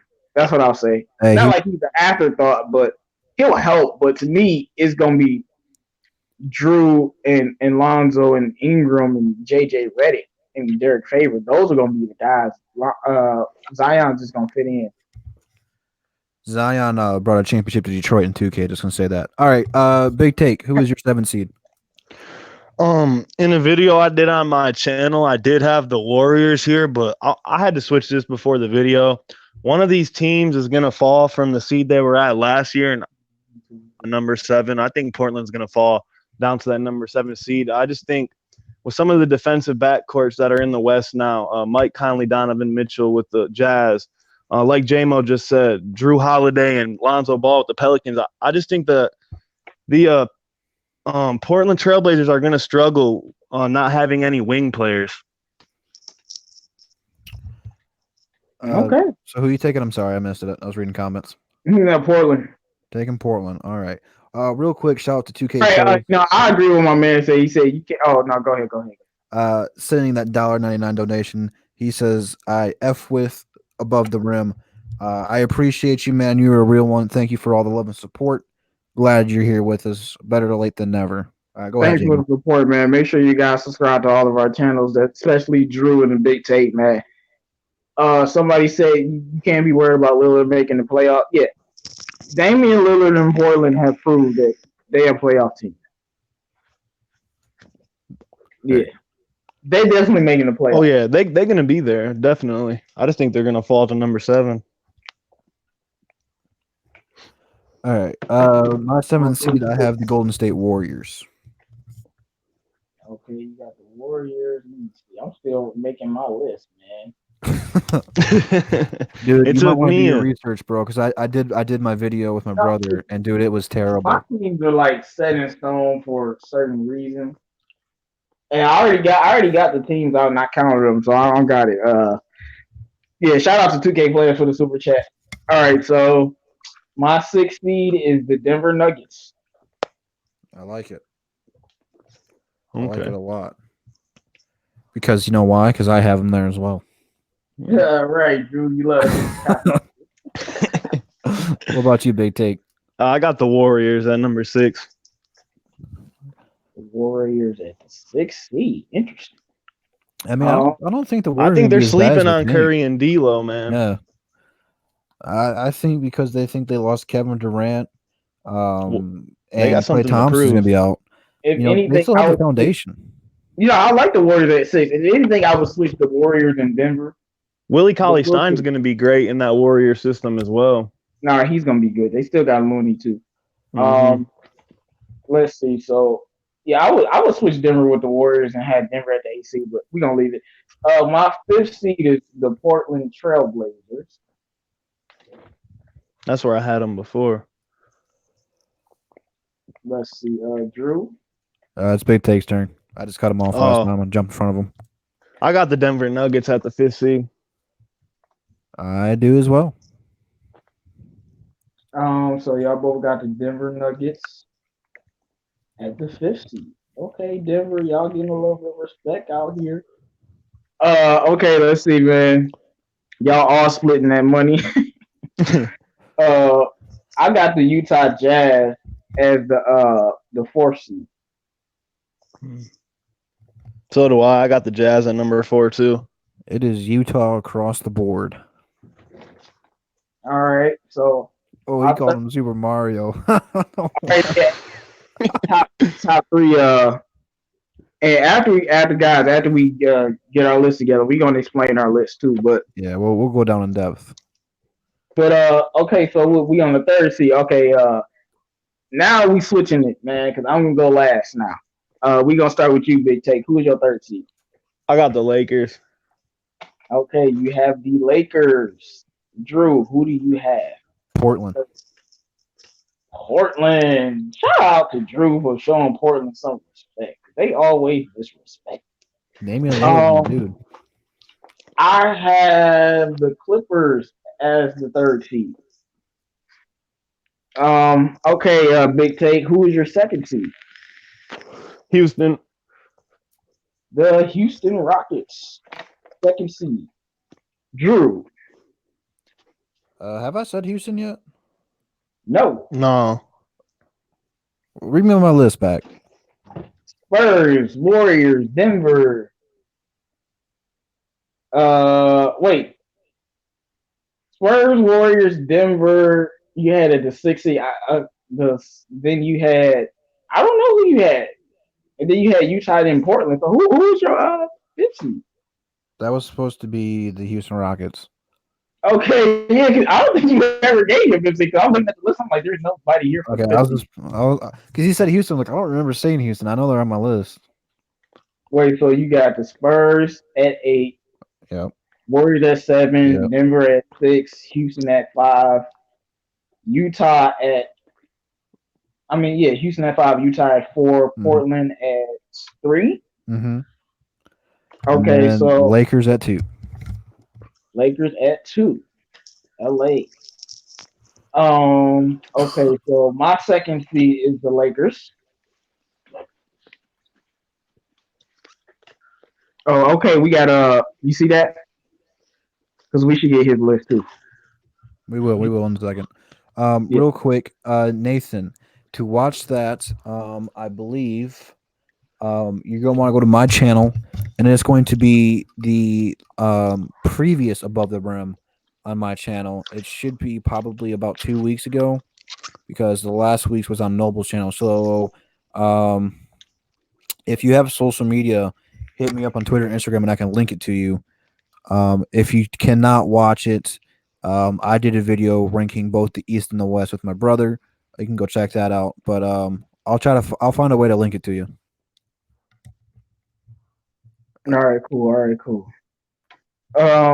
Let's see. So, big take. Number 1 seed for the West. Oh, hold on, I gotta add him back. All right, go ahead, ask him again.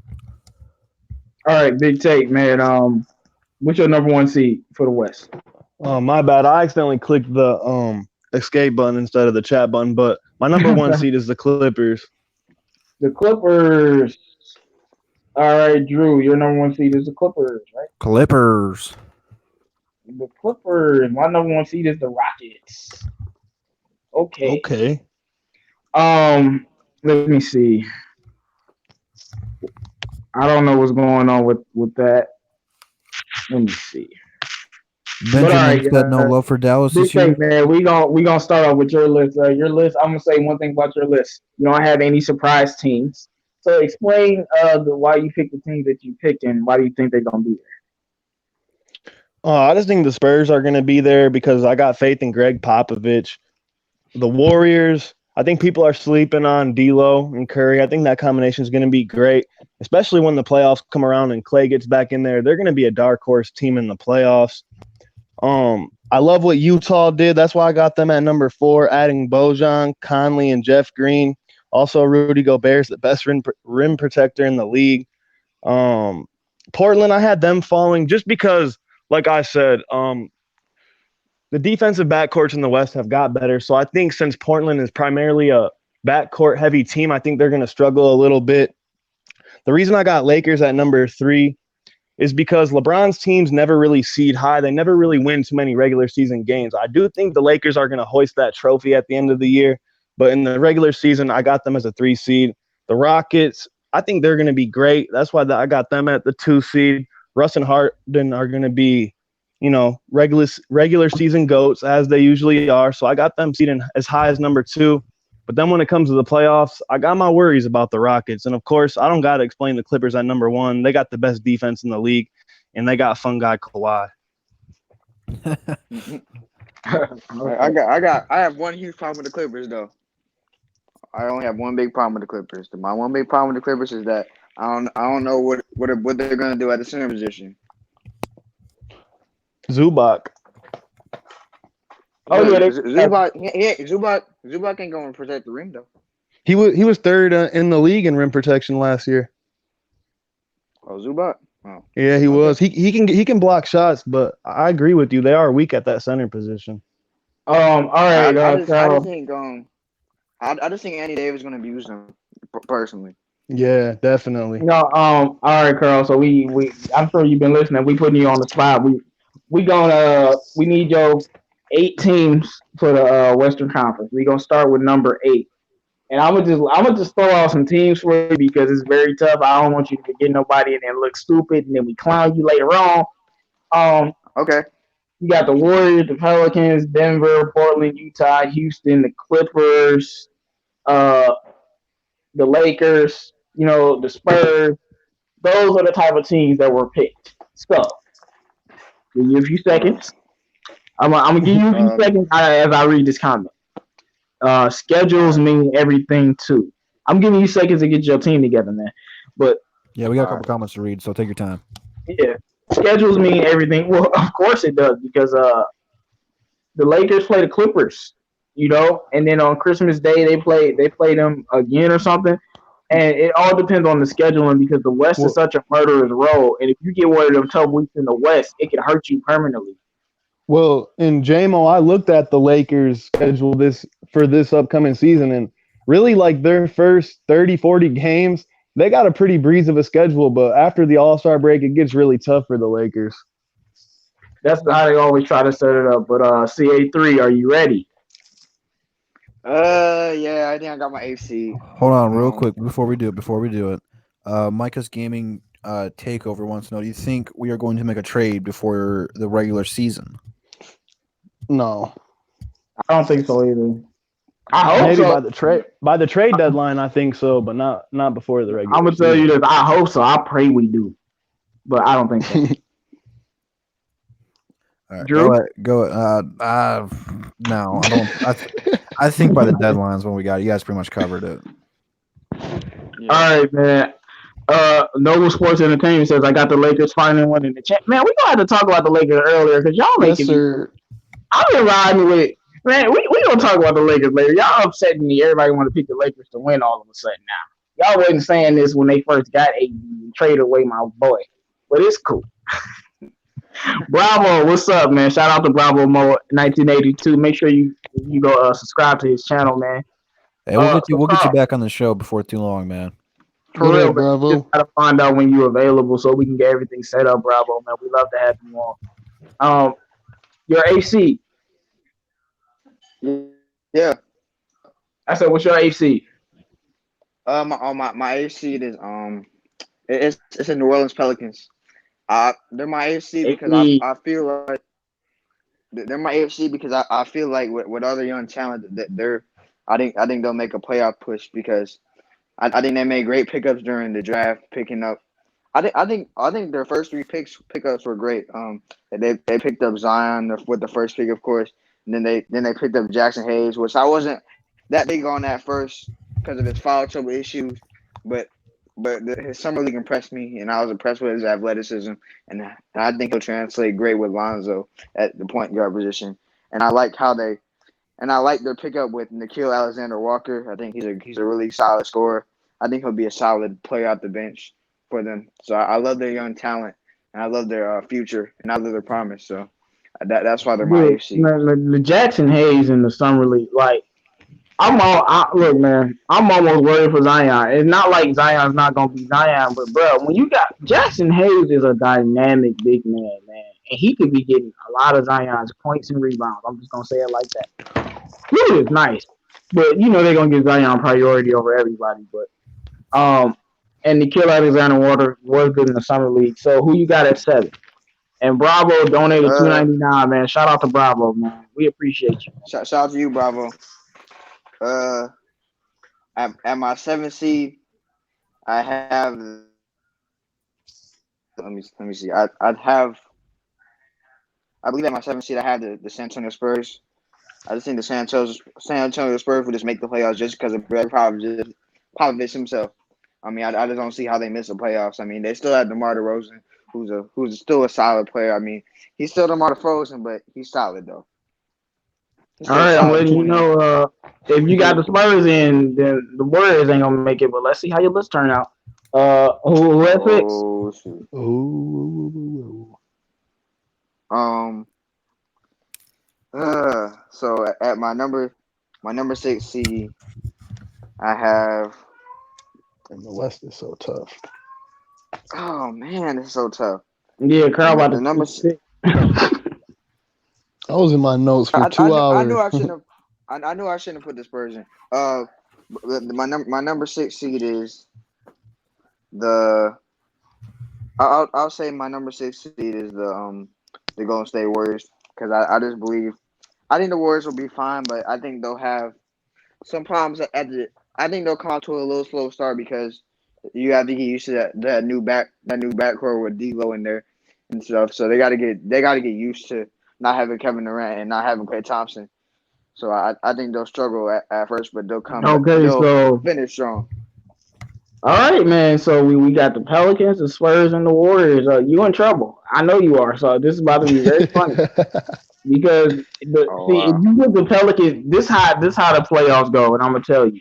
I'm trying to save you for some reason. I don't know why I should let you crash and burn, but I love all my DSA members, man.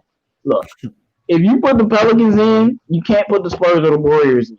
Or if you put the Spurs in or the Warriors in, you can't put the Pelicans in. That's just how it works because the West is just like that. Yeah. Otherwise, it means you're not putting in Portland or Utah or Houston, and that's just crazy talk. And we don't even talk about the LA teams because we know that there ain't no point. So, and then or Denver, unless you throw, well, no, you can throw Denver out. Okay, it's gonna get interesting now. All right, man. Oh no, man! Now you don't have to throw out one of them teams. It's gonna get real interesting now. I'm taking the Spurs though. Never mind. Scratch that. Man, you can't do that, dog. Should we let him take the Spurs out, Drew? Before I address that, Bravo is killing it. Send another donation, $1.99. He says, trade Reggie Jackson, Langston Galloway, Kennard Brown, and 2-3 picks for Bradley Beal. Hey, I like. I'm saying too bad, but 2 picks, not 3. Maybe 1 pick. I'd pull the trigger. Bradley Beal's still young too. But yeah, Drew, should we let him? Should we allow him to change his pick? Yeah, go ahead. He hasn't got to the 1 seed yet, so as long as he hasn't got that far, he's good to go. All right, man. So you got the Pelicans and the Warriors, just like I do, but in reverse. All right. Pelicans? And then so you got Pelicans, Warriors. Your 6th seed is who? My 6th seed. Man, what's so hard, man? My 6th seed is. It's got to be the. I'm gonna say my 6th seed is. That's so hard. I'll go with Portland at the 6th seed because I just think it's just like the thing this was such a tough pick because Portland's been top 3 for like the last couple of years, so it was kind of hard. But I just don't think Denver will go this low. This is my opinion. But so you got Denver at 5 then. So at 5, I'm gonna have to put. At 5, I'm gonna put the Utah Jazz. Okay, let's see. So we all got Utah at 5. Well, no, we got them at 4. Yeah, we all. Okay, me, Drew, and Big Tay got them at 4. But okay, you got the Utah Jazz at 5. Okay, so I'm putting them at 5. My 4th seed is the Denver Nuggets. Okay, you got Denver. All right, top 3 seeds. Then my number 3. Who do I have at number 3? I have the Los Angeles Lakers at number 3 because I don't think they'll be the most impressive regular season team in the world, but I think they'll win the championship. But I don't think they'll be the most impressive regular season team in the world. So that's why they're my number 3. And then number 2, I have the Houston Rockets. Because Russell Westbrook, I don't care if you don't think this will work. They're still probably the top 2 best regular season players at this moment. So you have to. I put at 1, so I understand. So yeah, you have to put them up there. And Benjamin Paul, hold on. No, go ahead, finish. And so the number 1, of course, I have the LA Clippers. I just think they're a great defensive team. Perimeter defensive team. I said perimeter defensive team, not defensive team in general. Perimeter defensive team. Because with Patrick Beverly, PG and Kawhi. So I think they'll be the number 1 seed in the West. But I think the Lakers will beat them eventually in the playoffs. So yeah, that's my top 8 seeds in the West. All right, man. We got your top 8. Benjamin Fool says, "Dang, no one with Dallas as a sleeper pick. Maybe I'm too high on Luka and KP will That was his Drew sleeper pick, but Drew he's trying to look smart. You know what I'm saying? Like I so, mean, I mean, see the problem with Dallas though. you could have threw out the Spurs Drew for the Mavs, but I don't think they got enough yet. They don't really have a point guard that I like. I mean, yeah. See the problem with Dallas is you don't know what you're getting from KP. I mean, we haven't seen him in a while, and then just like J-Mo said, they don't really have a point guard like that. So Yeah, I know you don't. his point, but he needs a point guard. Also, Drew, are you there? I guess not. Drew. Go Um, Drew. I guess not. Anyway, I guess he's gone for a second. Anyway, I'll explain my list and why I picked the teams that I picked. We got the Warriors. This is what I think is going to happen with the Warriors. Steph Curry will be in the MVP conversation. Warriors will be a top 4 seed for the first 30, maybe 40 games. Steph Curry is going to get hurt for about 2 weeks. And then they're going to fall, kind of like how the Lakers did. But they'll be able to stay afloat, but then they'll be at the AC. Religiously, Steph Curry has gotten hurt every season. For at least 2 weeks, he's missed like 15 games. So he always, gets injured. And now that you don't have Kevin Durant or Klay Thompson to depend on, now you have D'Lo, and they'll play well without D'Lo. But in the West, it's not the East. I don't see them doing well when once Steph Curry gets out. Now, if Steph Curry plays 78 games or something, then I'm gonna switch Denver and I'll have the Warriors. Now I put Steph Curry played 78 games. I'll put the Warriors at 5, like for real. But I don't think he's playing it that many games. New York Giants 31 donated 99 cents. Shout out to you, Right, New York Giants. Giants one of our biggest haters, but he wants to donate to us, so we appreciate you for He's coming. he's your Trying to hater, break not my hater. the thread. He likes me. Leave him And alone. he loves Drew, and he be talking a lot of smack to us Lions. He don't like me, but that's okay. Thanks for the He's donation. mad because New York got smacked down last time we played him, but it's cool. It's cool. All right. So what were you guys about to ask me? My mic wasn't working. That's I don't all know what was good, up with man. that. No, I was gonna ask you to explain your list, but I was explaining mine, and we'll get to Oh, yours okay. afterwards. All right. So yeah, I got the Warriors at 8. Pelicans, like I said, I think the Pelicans are gonna be a top 5 defensive team, and it's a no-brainer. The Lakers, Lonzo's rookie season, were top 10 in defense, and then once he got injured, they fell all the way down to 24th. With Lonzo 7th in defense, and once he got hurt, they fell down to dead last. Now you put Lonzo with Zion Williamson, a great defender, Drew Holiday, an all-world defender, and then you put him with guys like Jackson Hayes and Brandon Ingram, who's good at defense. Like you can't tell me it's a person on that team that don't play defense besides J.J. Redick. They all Josh Hart, like they all play defense. So I know Yeah. people think the Clippers or maybe Milwaukee or Utah be the best defensive team, but I think Pelicans, Utah, Clippers, or Milwaukee. Either one of them. I don't think it's sold on which one is going to be the best defensive team. Either one of those 4. And off of defense alone, they'll be number 1 in pace. The Pelicans will be, if not number 1, top 3. So I got them there. Denver, I mean, Denver will be good. They'll just regress a little bit because the West is tougher this year. Portland is Portland. They're a regular season team. They're great in the regular season. They always win at least 50 games. I feel like they'll win 49 or 50 and just miss outside of it. Utah, vastly improved. Bogdanovich is a huge for Utah. Connolly and Mitchell, oh yeah, they're going to be great. I don't really have to say much. And then we got the Clippers. I think people are overrating the Clippers on the standpoint of I don't think they're going to transition as easily as people are saying. I think the Lakers are going to transition easier with their superstars because Paul George and Kawhi play the same position. You cannot tell me it's going to be easy for it's like if Steph Curry and D'Lo both had to play a point guard together. You know what I'm saying? Or Steph Curry, or D'Lo and Kyrie. It's why you don't have a D'Lo and Kyrie backcourt. It just doesn't work. Paul George and Kawhi Leonard play the same position.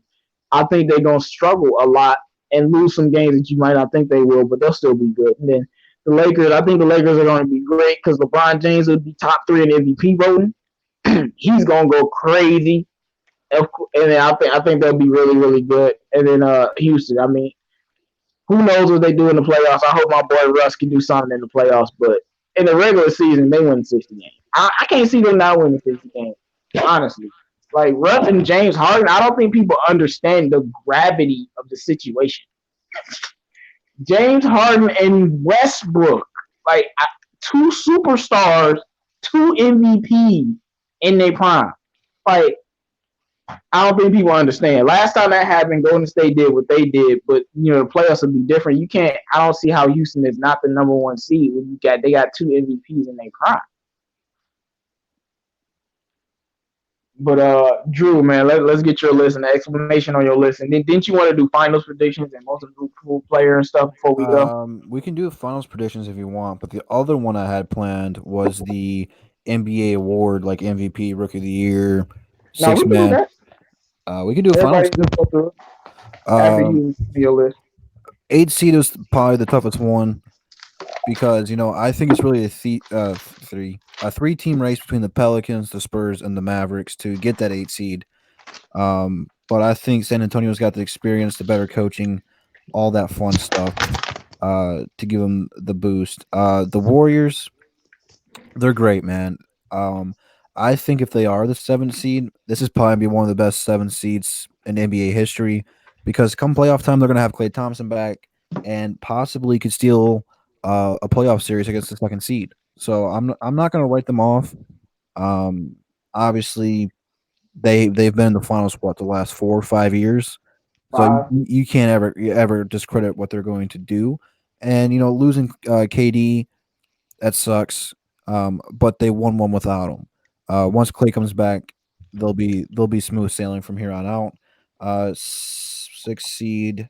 I had Denver. Look, I think that they overachieved last season. I was never on the hype train, especially after seeing them struggle against San Antonio in the first round. I was never bought in on it. They're good, deep, but I just don't think they have enough to do anything, to be honest with you. I don't think they're that far off. If 2 pieces away from being super good. I'm just not fully bought in on it yet. I feel like Denver is gonna be the team that everybody hates in a few years because they got Bol and Michael Porter Jr. That's all I'm gonna say. You know what? And maybe those two are the missing pieces. If Porter can stay healthy, that dude's going to be a baller. But health has been a big issue with him. What was that? You kind of broke up. No, I just think it's gonna take a while for them. I just think they're still young. I mean, they struggled with the Spurs, but it was their first time in the playoffs, so you expect that.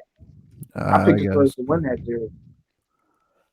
5th seed, I have Houston, correct? Yeah, I think that's what you had. Like the only problem with this, I've talked about this the last few times.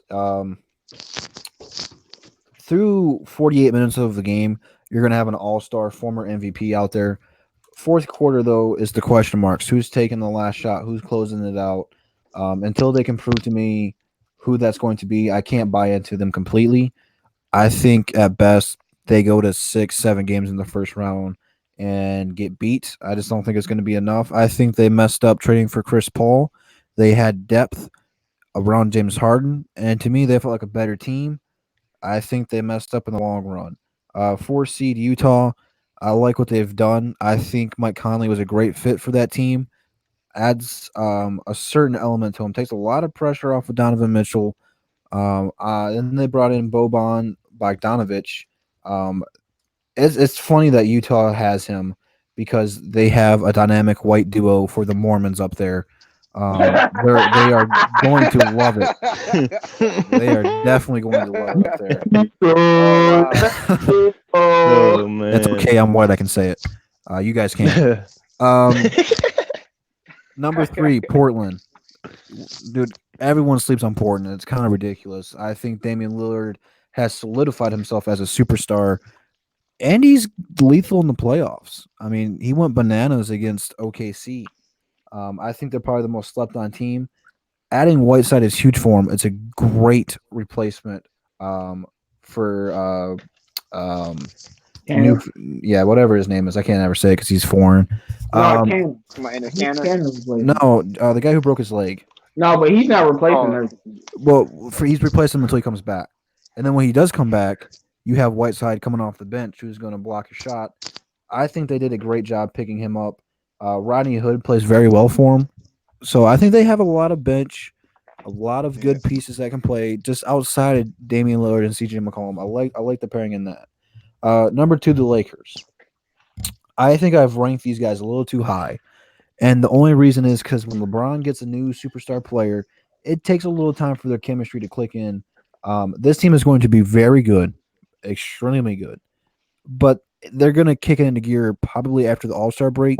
And I believe the big take said that their schedule gets really tough after that. So it's going to be interesting with that. But you're pairing LeBron with a guy who's 25, 24, best player LeBron's ever played with. It's going to be fun and entertaining to watch. I can't wait to see what they're going to do. Clippers number one. What else you have to say? They're probably one of the deepest teams in the league. I'm not so much worried about the center position because if you start Harold, he's going to bring you energy. If you start, I just blocked his name right out of my head.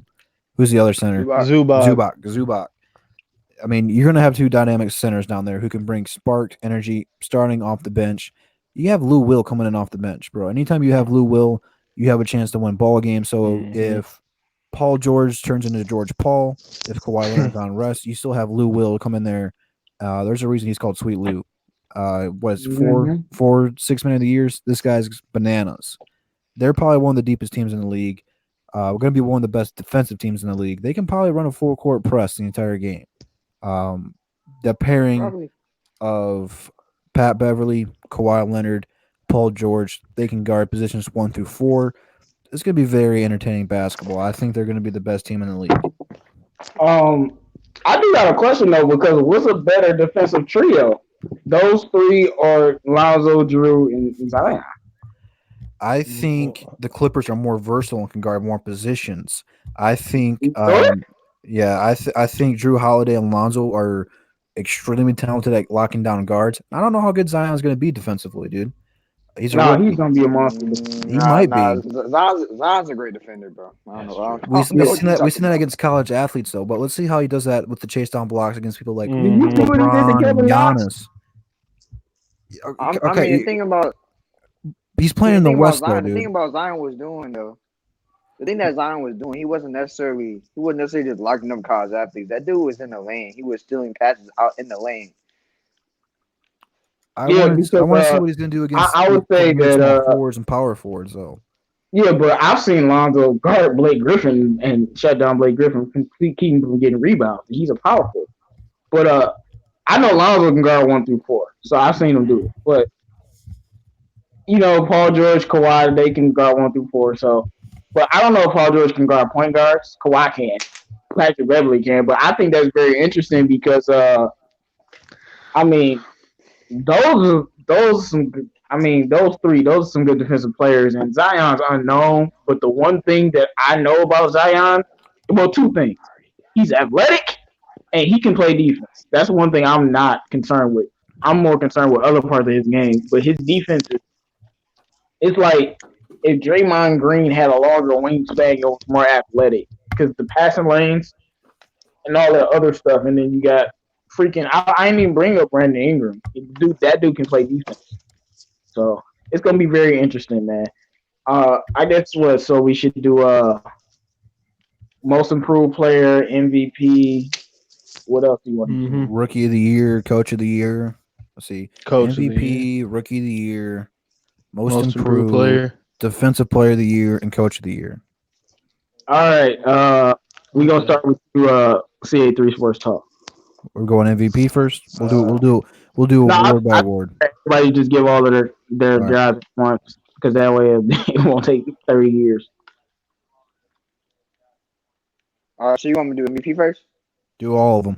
Yeah. So MVP. Yeah. Just do who you think gonna win each award. So I guess I'll do MVP first. For MVP, I believe LeBron James will win MVP because I just believe he'll win MVP because I think people have been doubting him from last year, and he finally has a whole summer to rest, and I just think he'll be out trying to kill people. So I think LeBron James will win MVP. All right. Who do you got for rookie of the year? Rookie of the year. Oh my gosh, this is kind of kind of tough. Rookie of the year, I'm gonna have to go. It's hard. I think for rookie of the year, I'm gonna pick. I would say I'm gonna pick. I'm gonna go on a limb. I'm gonna pick John Morant. The reason I like why I it. picked John Morant is because I think he'll have the biggest role on the team out of all the rookies that got picked. I think he'll have the biggest role. He'll have to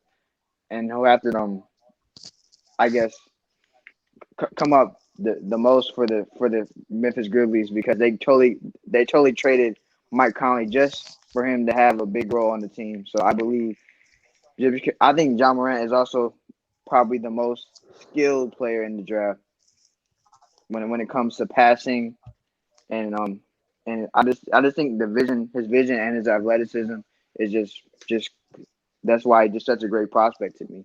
And I just think he'll be Okay, rookie of the who year. you got for most improved player? Most improved player. Ooh, Don't think. This is just probably don't- one of the toughest think- ones. I don't know, man. Most improved. Uh, Oh, here you go. I don't know. I don't know, man. I'll be honest. I hey man, haven't it's thought all about right, that man. one. It's not a big deal. All right, Big I haven't Take. thought about that one. Is that all of them? Defensive player of the year and coach of the year. Okay, defensive player of the year. Coach of the year. Oh, So CH3, who's your player of the year? my defensive player of the year is Giannis because I think he'll finally win defensive player of the year. He should have won it last year. I just think he'll win it this year. Coach of the So year. that's my coach of the year. My coach of the year will probably be. I'm gonna say Mike Budenholzer. Like Yeah. that's one I can really. That's one. All That's one I right. can really. Hey Think man, of. it's no problem, man. It's no problem. All right, Big Take. Who are your MVP, most improved, rookie of the year, coach of the year, defensive player of the year? And in the chat, make sure you guys let us know your opinions in the chat too, so we can say them on the show. My MVP, I think it's either going to be LeBron or Kawhi. I'm going to go with LeBron just because the whole narrative and everyone's hating on LeBron, and he's going to come back hard on everybody. Mark my words. The reason I think Kawhi could get it is because he hasn't gotten one yet. So I think he's really going to try to go for that this year to, add that MVP to his legacy. So MVP, I think it's either going to be LeBron or Kawhi. I don't think Kawhi plays enough games. That's just my opinion, but we'll see. Well, the thing about Kawhi though, he doesn't really put up that many like off the chart numbers. Like he locks people down and he scores 25 points a game. It's kind of hard to win MVP that way. Like he's a fantastic player. He's one of the top players in the league. Well, you win MVP if you're the best player on the best team. I mean, So they win 60 games and he's that's my point. Yeah, I think just the whole media just loving Kawhi Leonard, he might get it. But all right, so who are the rest of your guys? rookie of the year. Rookie of the year, Zion. I don't even think I got to think about that one All personally. right. Yeah, my rookie of the year is gonna make y'all stop talking to me. Are you gonna say Sekou? I'm not gonna say Sekou. You know what I said because I watched him in the summer league, and I'm like, well, he really got something, and he's in a position on his team where he could really put up a lot of numbers because he's gonna be playing 1,000 minutes a game. But go ahead, your most improved player. De'Aaron Fox. I think he's gonna get it this year since I thought maybe he should have deserved it last year. That's a good one. Wow. So I think he's gonna grab it this year just because I've been seeing him in Team USA workouts and things like that. And he looks great. I think he's gonna get that most improved player. I like So- that. That's a Solid good one. pick. So do you say that? So you got them making the playoffs then? Oh no, I don't. But I don't think that that's gonna come into the equation because the West is just so stacked. I don't think that them not being a playoff team is gonna affect him winning most improved player. His numbers would have to be crazy to win. They will be. They That's will like be. he had to be I just scoring don't like think- 25 a night. If that happens, that'd be wild. And they Okay, I could. just don't think he'll The win Kings rookie. could I sneak mean, into the playoffs.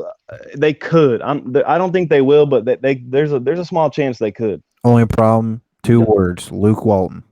Yep. Yeah, he got That's Luke Walton. It's a wrap. I'm trying to tell people that I ain't lying about him, man. I feel sorry for De'Aaron. and Who's the rest of you got? my coach of the see, year. my only, Oh, go ahead.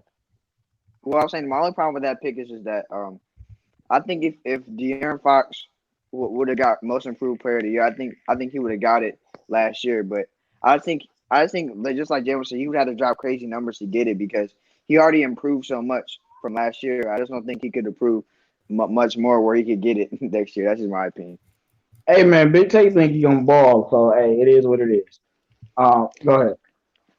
Coach of the year, I got Doc Rivers just because I think the Clippers are gonna have the most wins next season, and yeah, I got Doc Rivers winning Coach of the Year next year.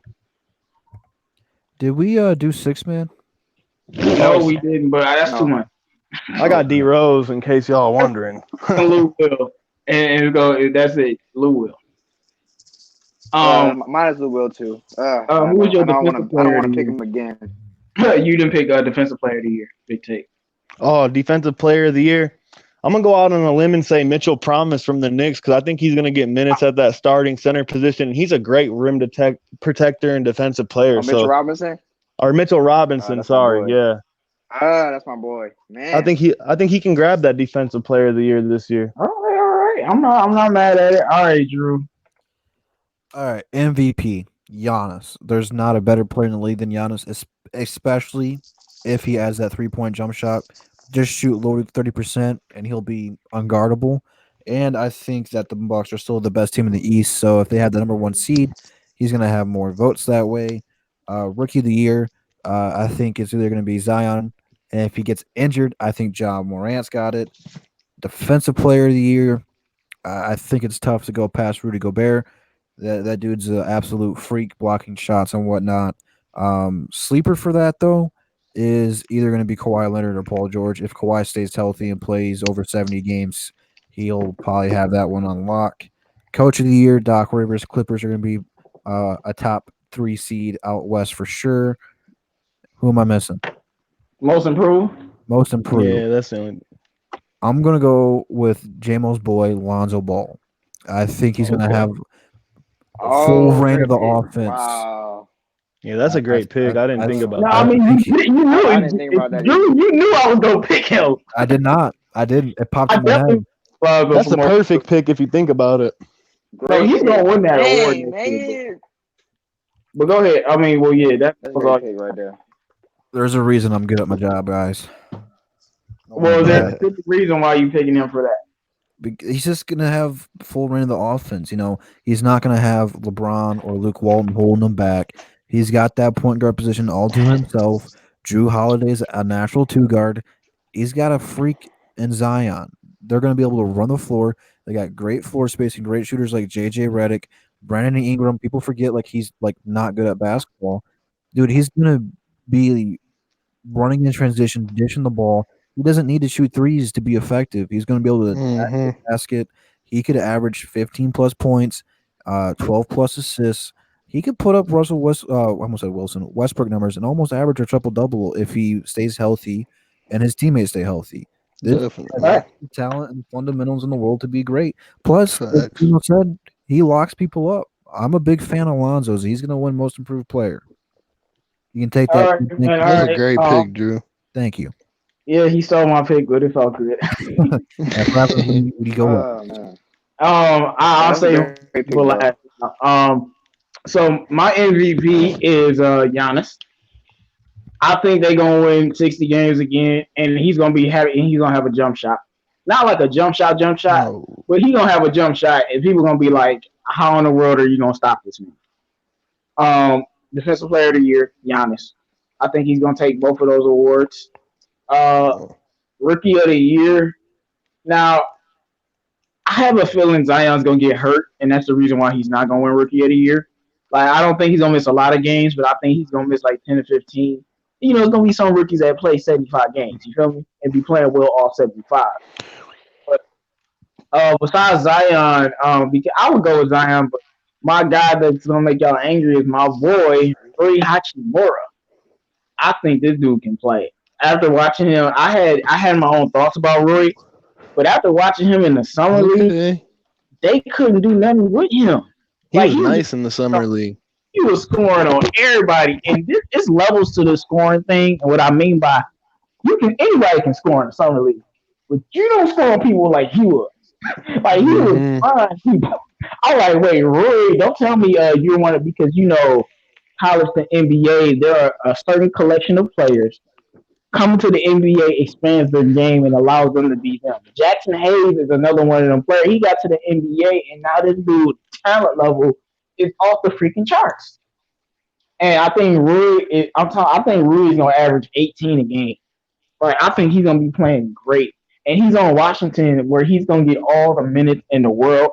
And like I said, if Zion doesn't stay healthy, I definitely think Rui is gonna be that dark horse. Because he's a player nobody want to talk about, but what he was doing in summer league, like he's more talented than I gave him credit for. Um, let's see who I got besides most improved player. That's the last one. Defensive? Yeah, I did defensive. Giannis for MVP and defensive player. Okay. Because I think he's the best player. Well, LeBron is still here, but he's supposed to be the best player in the league.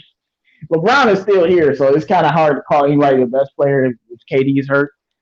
But I think Giannis is the best player in the league, and he will continue to be that. LeBron is just, he's LeBron. I don't know what to say.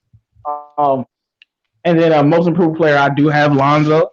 I think I have him somewhere like 18, 9, and like 12 or 13. I don't know. I think it's very possible that he averaged 13, 14 assists because I'm just looking at the team, and it's about being set up for success. And with the Lakers, man, Luke Walton, all he did was try to roll Alonzo at every single turn. But now he's in an offense that's like UCLA, that running gun, fast paced shooting offense that allows him to distribute the ball. You just gave a top 5 passing point guard in the NBA, Zion freaking Williamson and Jackson Hayes. Are you kidding me? He played with Brook Lopez, and Brook Lopez got signed to the Bucks. JaVale McGee had a breakout season with him. He played so well with Zubac. Zubac got traded. So, I mean, you put Lonzo with a great center, it's over, but you put him with Zion Williamson. Ingram is still there. I think he's going to lead if he stays healthy, he's going to lead the NBA in assists. And average like 18, 80, and 10. I think he will be averaging a triple-double for a few weeks, but then it's going he's going to come back down to earth. I don't think he don't care about stats, so I don't think he'll average one. But I think he's going to have him and Ingram are going to have like him and Ingram both. I think they're going to be both competing for the award because I think Ingram's going to be averaging like 23, 22. I'm telling you, Pelicans is going to be a good basketball team. I just can't see them being bad if they're healthy. Now, if they get hurt, then they won't be as good. But if they stay healthy, that's going to be a serious basketball team. I like your picks. All right. I think that has been a good show. Potentially the season finale of Above the Rim. If something groundbreaking happens in the NBA, we're coming on. We're going to talk about it. So we're just taking a little vacation. It was a great run. This was continuation of Center Court, but financial and business reasons, we had to part ways with that. So CA3, what are your final thoughts on this first season of Above the Rim with the DSA? I love the name change. I can't speak. I love the name change, and I love how we're still it's still a normal show, even though we went through some changes. And I love all the support you guys gave us, even through all the extra stuff that went on, as you guys know. But we probably need to take a little break. There's not really much to talk about in the NBA right now. Football season's coming up, so we'll be back in October. When basketball season's back up. So and just like Drew said, if something groundbreaking happens, of course we'll be on here. So that's just what we do, that's all I man. have to say. Shout out to Cake Batter, $10. Great show. Hey man, we appreciate it. You will be posted for the rest of the stream while we wrap it up. I greatly appreciate that more Right. than you Shout know. out to you, man. Thanks for the That support, is man. insane, bro. I appreciate it so much. Special guest, Big Take, man. Thank you for coming on the previous episodes. We'll love to have you back when we start this up. You obviously know basketball, so if you guys are not subscribed to Big Take, go check him out. New YouTuber, makes great content, knows what he's talking about. What are your final thoughts for today's show and Above the Rim's first season? First of all, I got to thank you, Detroit Drew, for having me on this show today. Great opportunity for me and my channel. Also, got to give a big support to everyone in the chat for tuning in with us these past 2 weeks that I've been on here. I've been one of you guys in the chat as well that has tuned in to these Above the Rims or whatever they've been really over the past year. So, yeah, thank you guys for having me on the show. Don't forget to go subscribe to my channel. I'm trying to get to 100 subs so I can get voted into the DSA. And go subscribe to these guys, 313 JMO, CA3, and also Detroit Drew. They put out great content as well, guys. We'll love to have you on the DSA, but be sure to hit 100 subs. Let's try to get him to 100 subs before basketball season starts. That's a realistic goal. Like I said, you guys will like his content. He makes great content, so be sure to check him out. 313 JMO, what are your final thoughts on the show and the first ever DSA Above the Rim? Well, I wouldn't say the season is over because I still think this is a part of the season. We just going on, a little break, but we definitely will be back in October when we might come back early because if something happens crazy in preseason, put it like that. Seiko goes about 30, 50, 40, 90 in preseason. But, something crazy like that happen, we will pop up, or something else happens with a trade or something, we definitely will come and talk to y'all, touch base with y'all. But it's been great. The show will only get better. The quality will only improve. And we just glad that everybody came here to talk with us, and y'all come every week. Even when the show was a different name, y'all came every week and y'all converse with us about basketball and what's going on with our basketball team, what's going on with the NBA. I love all y'all, man. Make sure you guys subscribe to all us DSA members. Make sure you guys subscribe to my channel. I dropped my little video on Michael Beasley and what I think about it. So make sure you check that out on 313 JMO channel. Check out my Michael Beasley video. It's been fun, man. And I'm just hoping that the Pistons can get it together, because at the end of the day, this is about our hometown team and trying to get us to win a championship. So shout out to everybody in the chat, man.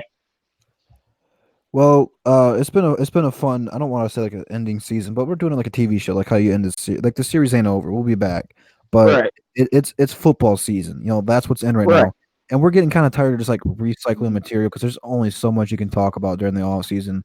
When we first did the show, we talked about literally everything. So I think we've covered everything we want to talk about. But like we said, if anything big happens, you can bet your bottom dollar we'll be back on and talking about it. But right now we're focusing on the roundtable, getting that going. Football's in full swing. We all know, y'all are football fans anyway. So, so we already know what's going on. And like I said, stuff not gonna really pop up with the NBA until preseason starts anyway. So that's only it's the 12th of August. So we only be off for like 3 weeks, 4 weeks, maybe 5 or something. It's not gonna really be that long. It's just a mini vacation for us just to refresh, unplug for a while. I mean, yeah.